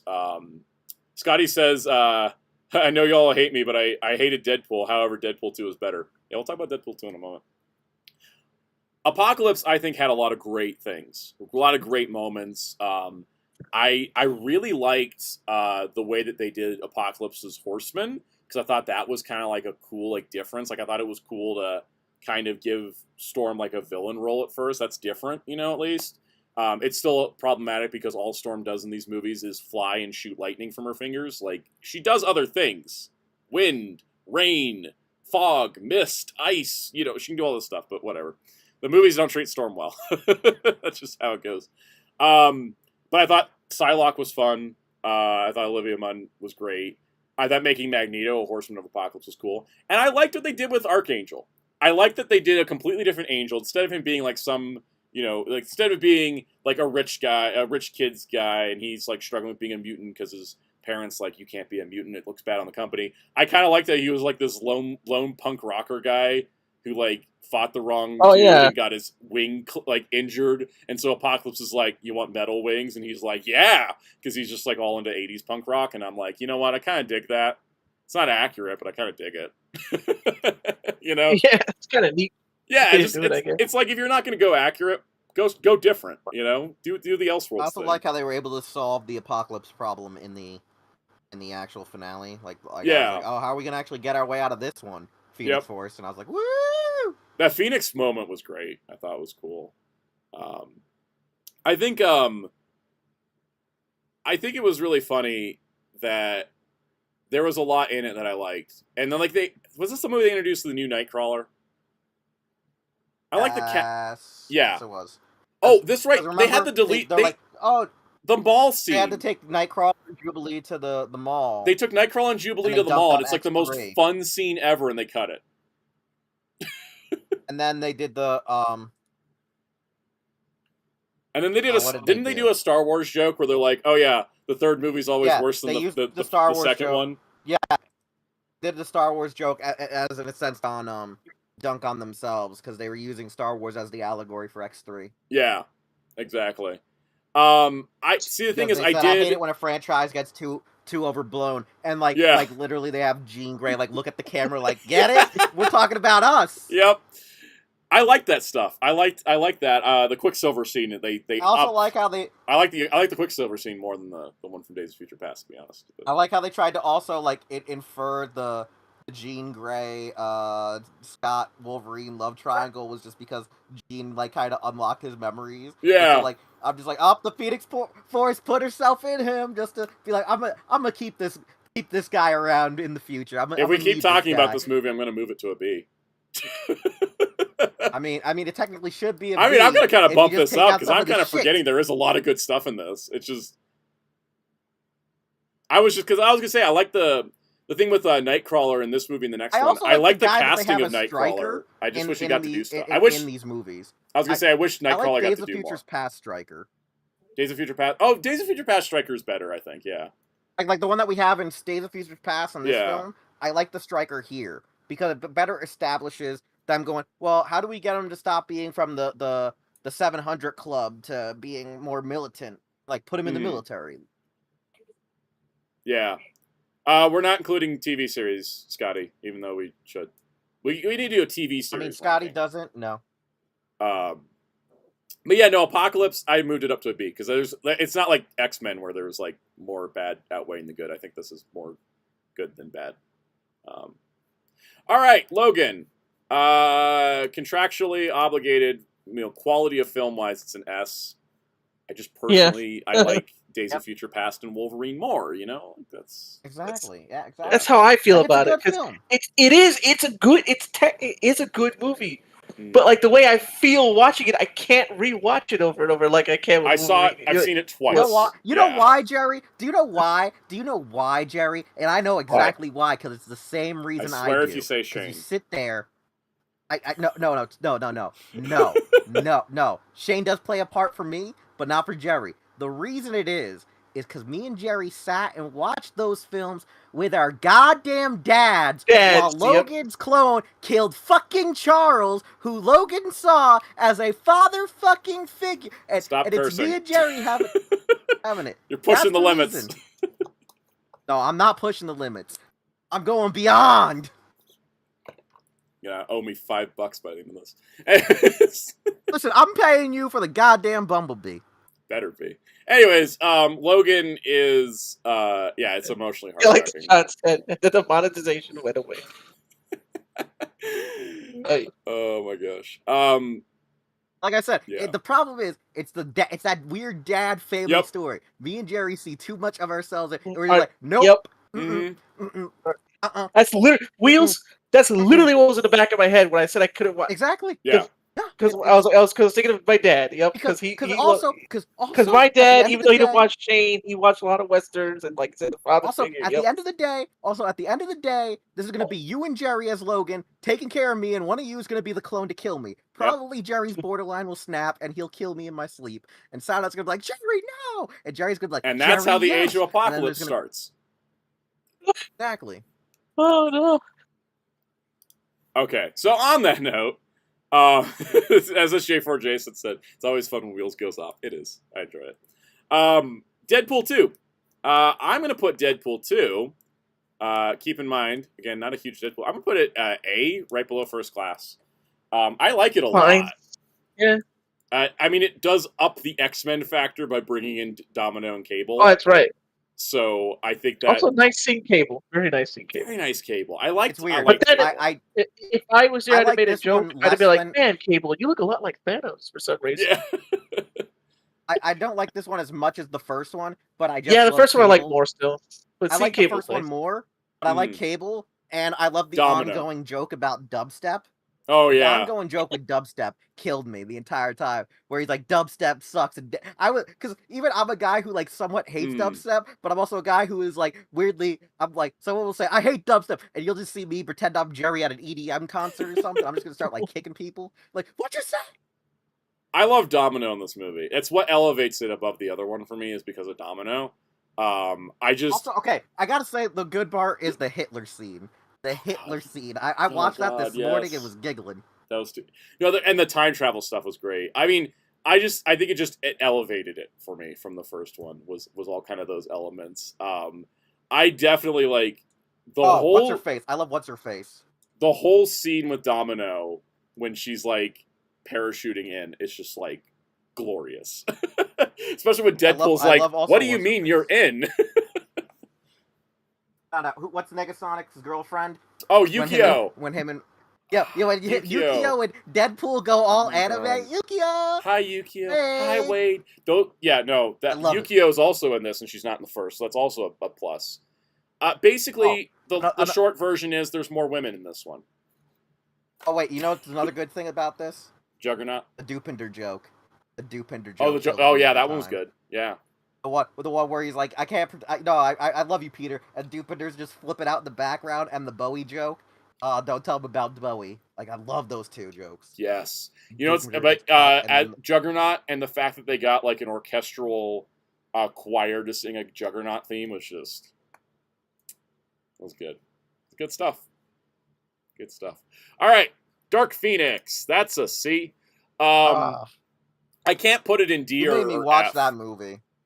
You see, I haven't watched it. You should be paying me for having watched that movie. You made me watch this movie. You should be paying me for having seen this movie with you. Hey, I actually paid for you to see the movie.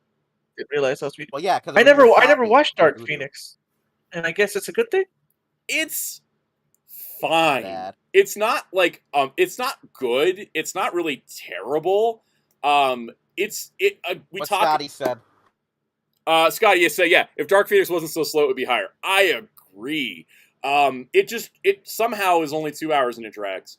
I think there's a lot of good moments in it. I think when Jean dies and gets the Phoenix Force like exploding out, like in the opening scene where they just recreate the Jean dies while piloting the ship thing, I was gorgeous. Like, I don't know what they were cooking for that scene and not the rest of the movie, but like her actually like becoming Phoenix was like, I thought it was incredible. The score, the shot composition, the lighting, the VFX. I thought that was great. You know, my favorite scene is the part where she turns him into a puppet. Yeah, that was pretty fun too because of. I think that was funny because of comics contest because I was like, this version of Charles hasn't been that bad, has he? Yes, Scotty mentioned the aliens becoming humans. They were supposed to be Skrulls, but Disney said no because they bought Fox while this movie was in production. They're like, you have to change it. They're not Skrulls anymore because we're doing Skrulls in Captain Marvel. So like they just like created new humans. I think they actually gave them the name of the broccoli people that the Dark Phoenix killed. So that's kind of fun. I thought Sophie Turner did a good job though as Jean in this. I think she carried it the best she could. I thought there was a good, the stuff on Genosha with Magneto was good. Kurt randomly killing alien people violently was kind of weird, but it's not that out of character when you read his comic history. I don't know why people are comparing this to Captain Marvel, but I thought Captain Marvel's a better movie. Captain Marvel's a more fun movie, that's for sure.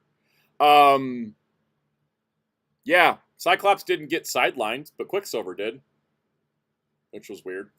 They're like, oh yes, the iconic part of this trilogy, Quicksilver's slow motion scenes. What do we do in this one? Not give him one. You know what I loved about that movie too was the Muteki, part what anime movies? There's no anime movies for X-Men. There's only shows. Sorry, anyways. If I recall, Soundout, right? Isn't the part towards the end when they were originally captured, but what is it? Charles and Magneto convinced the freaking mutant police to let them go, or they all were gonna die. So them and the security team that will arrest them or whatever was like having to unlock them, and like Magneto just starts lifting everything off the tracks and stuff to like try to save. Oh, that whole train sequence was great. Yeah. Like, I just love, because I love how, like, they're like, you are all gonna die if you do not let us out of these cuffs. We are the only thing that can protect you. And, like, they're like, okay, let them go. They're like, oh, our jobs are done. And they're like, would you rather live? Or would you rather die or get fired? Come on, like, that shit was great. Yep. Okay, I also love how, like, at the end, you know. Finish it, yeah. I just love the whole ending with Charles and Magneto going, this is nice. Mm-hmm. I kind of like their ending, little too. Retirement party. Yeah, it's like retirement. Nice. They're like, our franchise is over. This is nice. All right, now we get to the last Fox X-Men film, The New Mutants. And you know what? Wait, there was another movie? There what was. Are you talking about? I know. What are you talking about? You know what? Here's the thing, guys. This means of no insult to anybody that may have enjoyed this movie. I'm making a new tier category called Racist Ass Movie. I absolutely despise this film.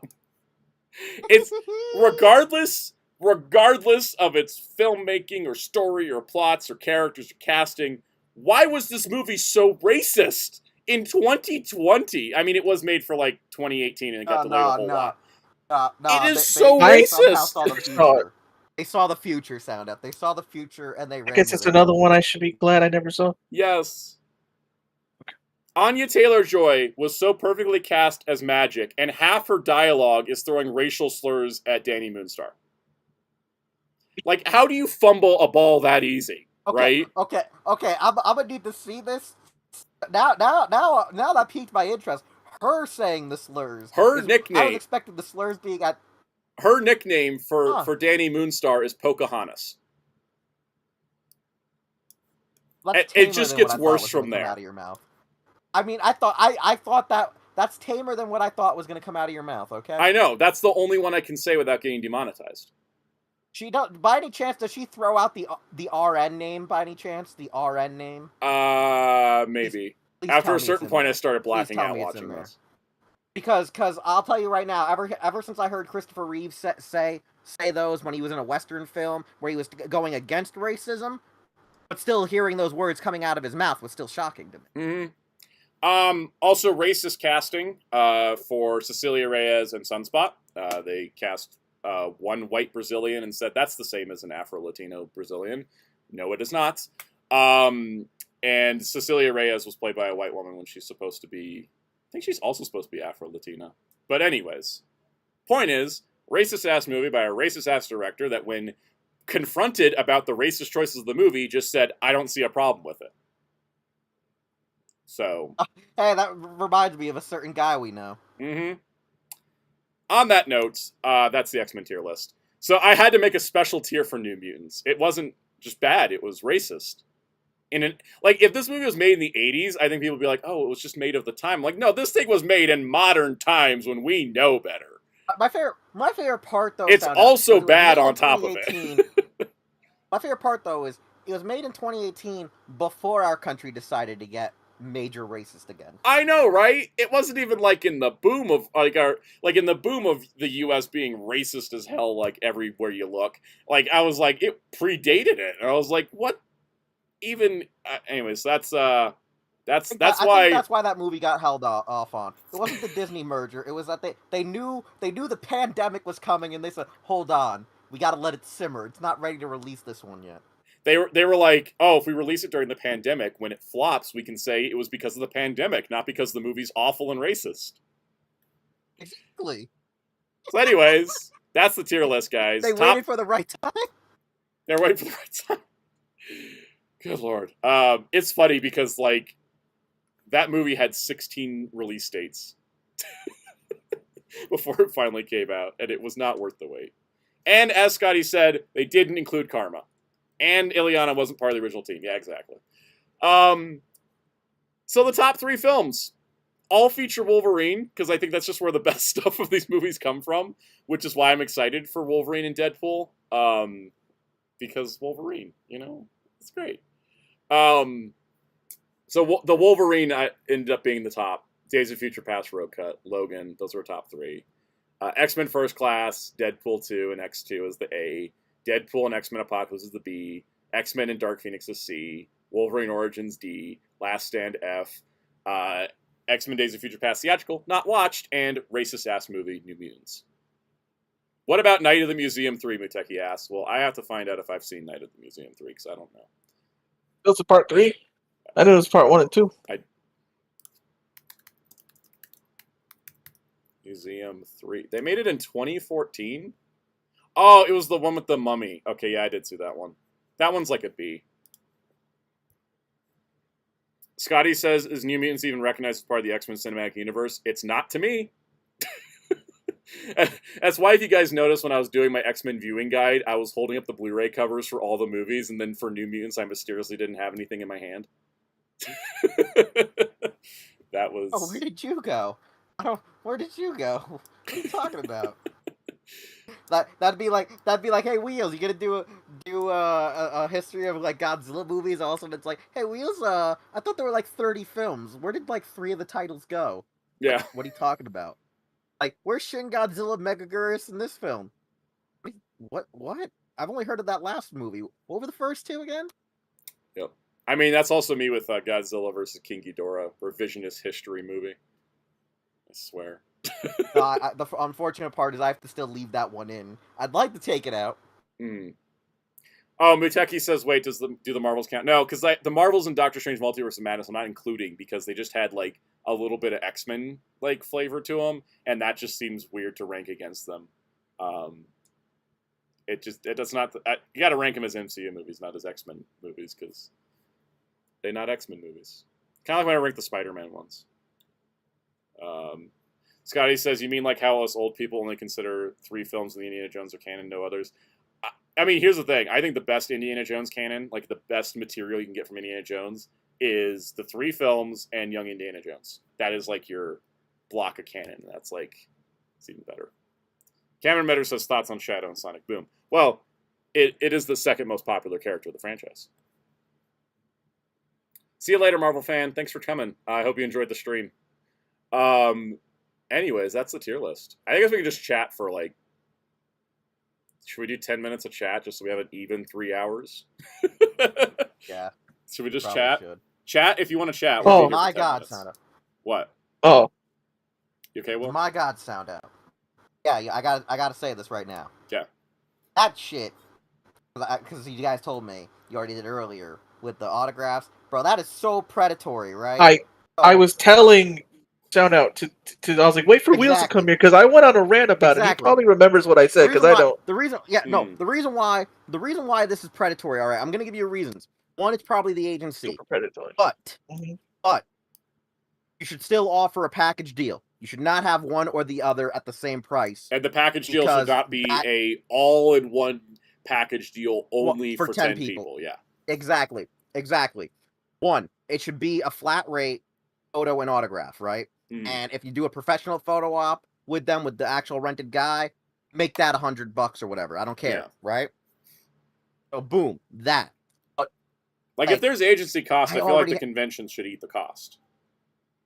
Exactly. Because here's what I'm going to say. As I explained this to a lot of people, they said they're making they're going to be making thousands of dollars off of that. That's bullcrap. They're going to be making a lot of money because there's going to be people who are going to ante up and there's going to be people who can't ante up to all of them. Now, this is the thing. One, I had to make my plans months in advance due to my disability.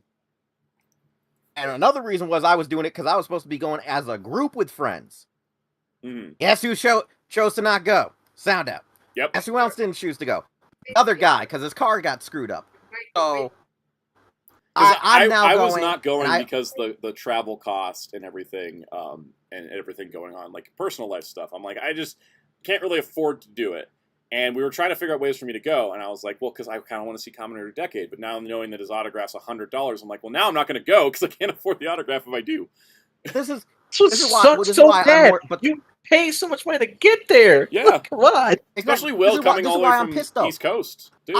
I had to plan all the way back in like December because when I travel, I do go with somebody else. I need other people to go with me because of transferring and other stuff, and because I don't really drive anymore. I don't do that.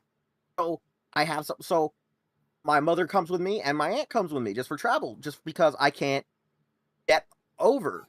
You know what I'm saying? Like locally, I'm fine. I can handle living in upstate New York, but me going across the country, I'm gonna need help, right? I'm going to need aid and help. So I had to plan in advance to make it in their schedule, you know, for my mother to take time off and my aunt to take time off so I could travel. And so originally, Soundout and Project said, we'll go if you go. So I had to go to make sure. So I already put everything down. Then they charged this price. And I'm just like, I gotta rent an electric wheelchair because everything there is carpeted. And I'm not going to push myself over those damn carpets.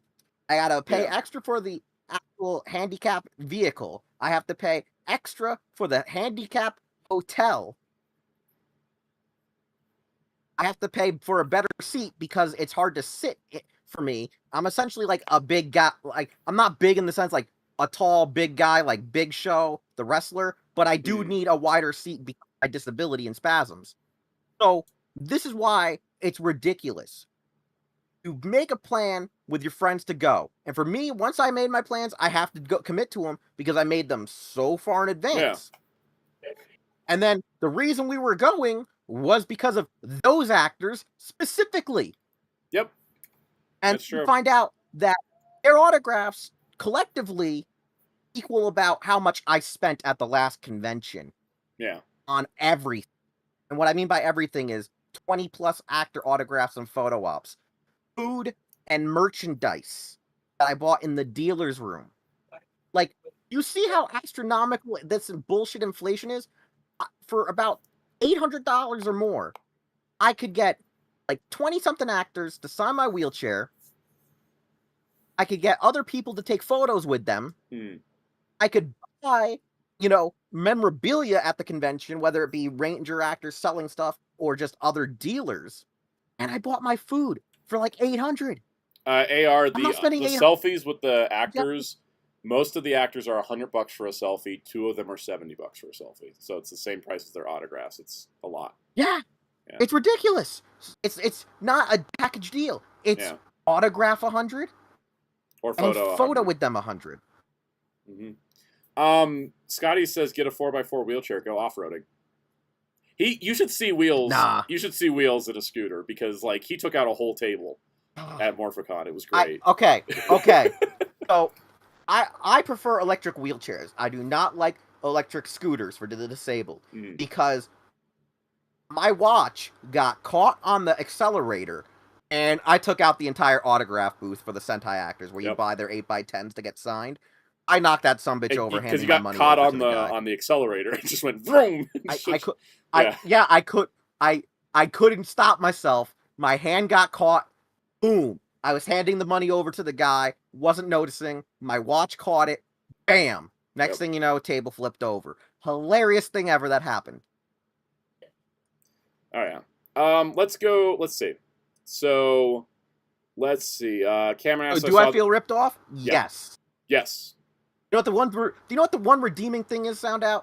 The fact that they're getting so many Disney actors there that I'm just like, well, you announced Best Girl today. I can't feel that mad anymore. Aren't they getting Piggy? The fact that but they announced Best Girl, Soundout. Best Girl. Oh my god. That's almost Maddie from frickin' Mystic Force. And if anyone doesn't recall, we have a podcast of us going to the Mystic Force table, Vita's actress looking me dead in the eye going, I'm your favorite, right? And then me looking at Soundout, then me looking at Richie Brasticariano, or whatever his name is, the guy who plays Xander, and looking at them going, save me, please. I am in a I'm in a tough situation right now. Yeah. All right, let's answer a couple of these questions and then head out of here. Scotty says, "Who do you all want to see in the Deadpool and Wolverine movie?" I want to see Storm because I just like Storm. Okay, guys, she's my favorite X-Men. I just want to see her. I don't even need her to do anything. Soundout's got that jungle fever. Look. Maybe that's why Dr. Doom's my favorite Marvel villain. We're both down bad for Storm. Okay. SSJ4 Jason says, "How would you rank the Arkham games excluding Kill the Justice League?" Jerry, did you say, "Hey, I try"? Did you just say that under your breath? Hey, I try. What did you say? No, I said when he said he was down bad. I said, "Hey, I sure was." Yeah. Oh, I thought like you were saying I try as if like you're trying to turn sound out like nah, he has to be down. Like that's what I thought. Like you're the one mentoring him. Yes, sound out like this. Exactly. Sorry. So SJ4 Days says, "How do you rank the Arkham games, including Kill the Justice League?" Origins, City, Asylum, Night. Black game. You like Origins that much? I like Origins no. I like Origins a lot. I remember that game getting dunked on because it did have bugs, but I actually the storytelling really liked it's the best story we got. Exactly. Yeah. Oh, I love Origins. I didn't even know the hate about it until after I played and beat it and thought it was good. And I saw other people go like, "This game sucks." And I was like, "Did we play the same game?" Right? I remember the game came out and immediately I was like, "Oh, I don't want to play this because I heard so many bad things about it." Yeah, but no, actually playing it's it's my favorite Arkham game. Period. I completed that thing. That game's so good. Muteki says, "Boom Boom, your episode is great, but so many old clips reused, good or bad." I think it was good because Go Andra was shot in HD, so why not use the footage? It made it better than trying to cheat it like they did the Abba Ranger cockpits in the Kyoryuger movie. So yeah, let's see. Let me go through these real quick. Scotty says, "What's your favorite Sentai and why is it Geki Ranger?" It's not Geki Ranger. It's Live Man. Wheels, what's your favorite? Okay, I'm gonna say this right now. Who said the Geki Ranger? I'm not telling you who now. It sounds like you're mad. No, because I was gonna say, is that Eugene in disguise? Eugene, is that you? Scotty's 7. No, that's the Z70. Because if you don't know, our friend Eugene 42181, he's a huge Geki Ranger arc. Yeah. I don't know. Favorite. What's the problem? I have favorites depending on errors. Because Jetman's like a favorite one. Jetman's my favorite. Jetman's like a favorite one. Just pick one right now. I have error.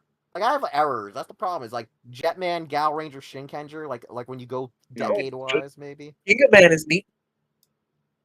Yeah, that's another favorite of mine. Time Ranger. Rollbat has nearly completed the Hasbro NBA starting lineup. Congratulations. Sorry that line died immediately because they overpriced them.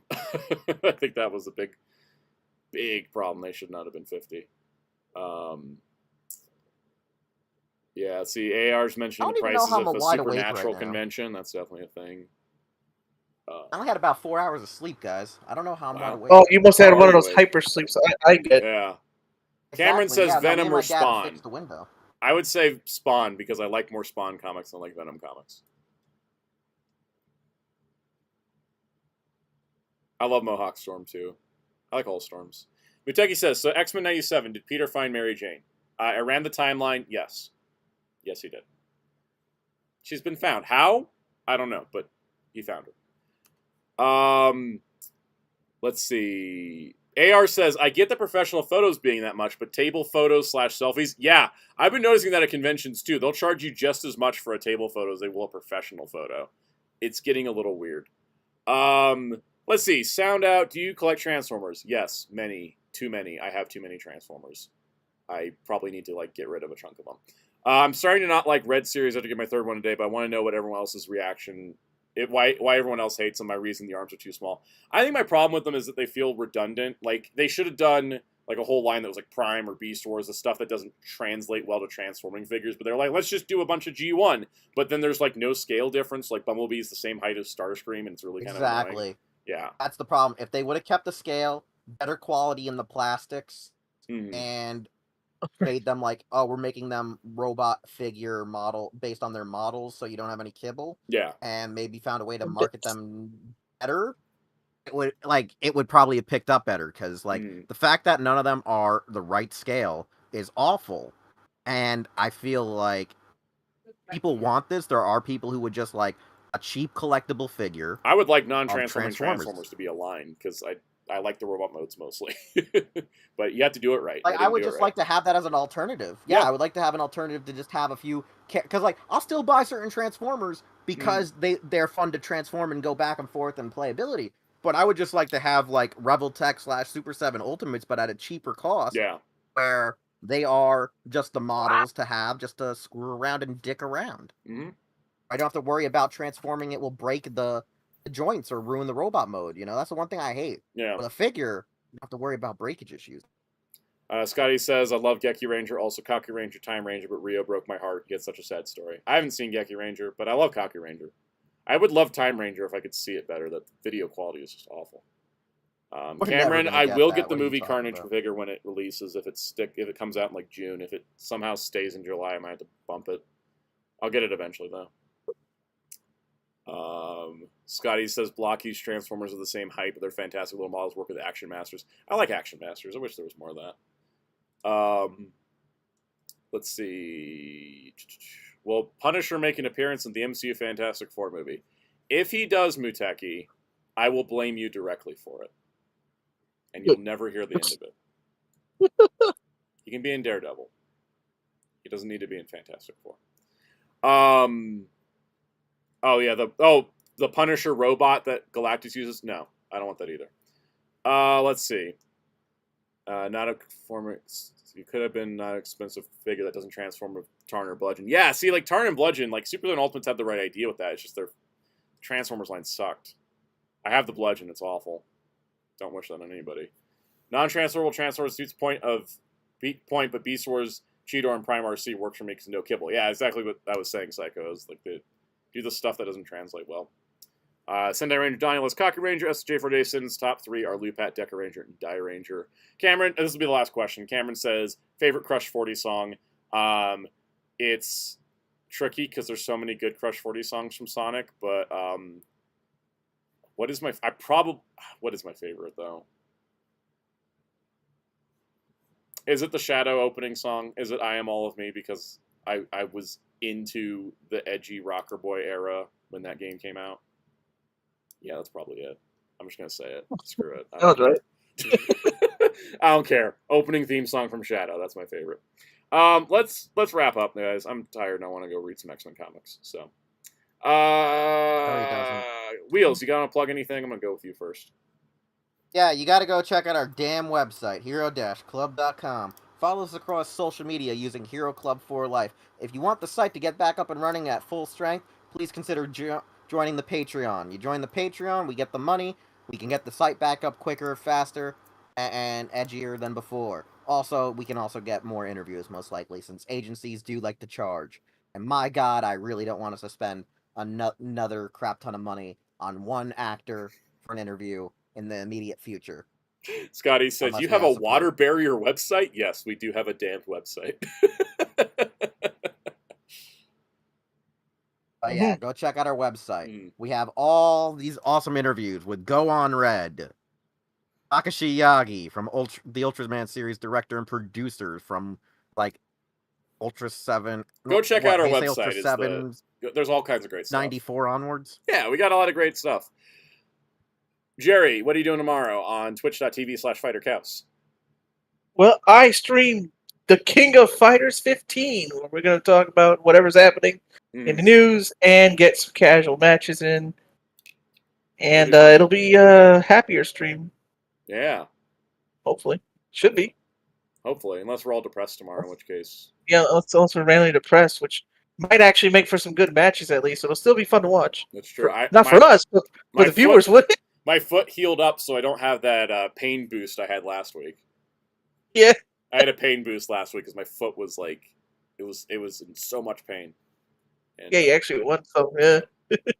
Anyway, stay tuned for this week's videos. I announced them early in the stream, but we're doing Jack's Sega figures on Wednesday, and there should be a new Sentai showcase on Friday. Unless something goes horribly wrong, in which case you'll hear about it because I'll be doing something alternatively. But stay tuned for stuff. Hope you guys enjoyed the stream. We'll be back next week with all kinds of news and fun stuff. And yeah, have a good week, everybody.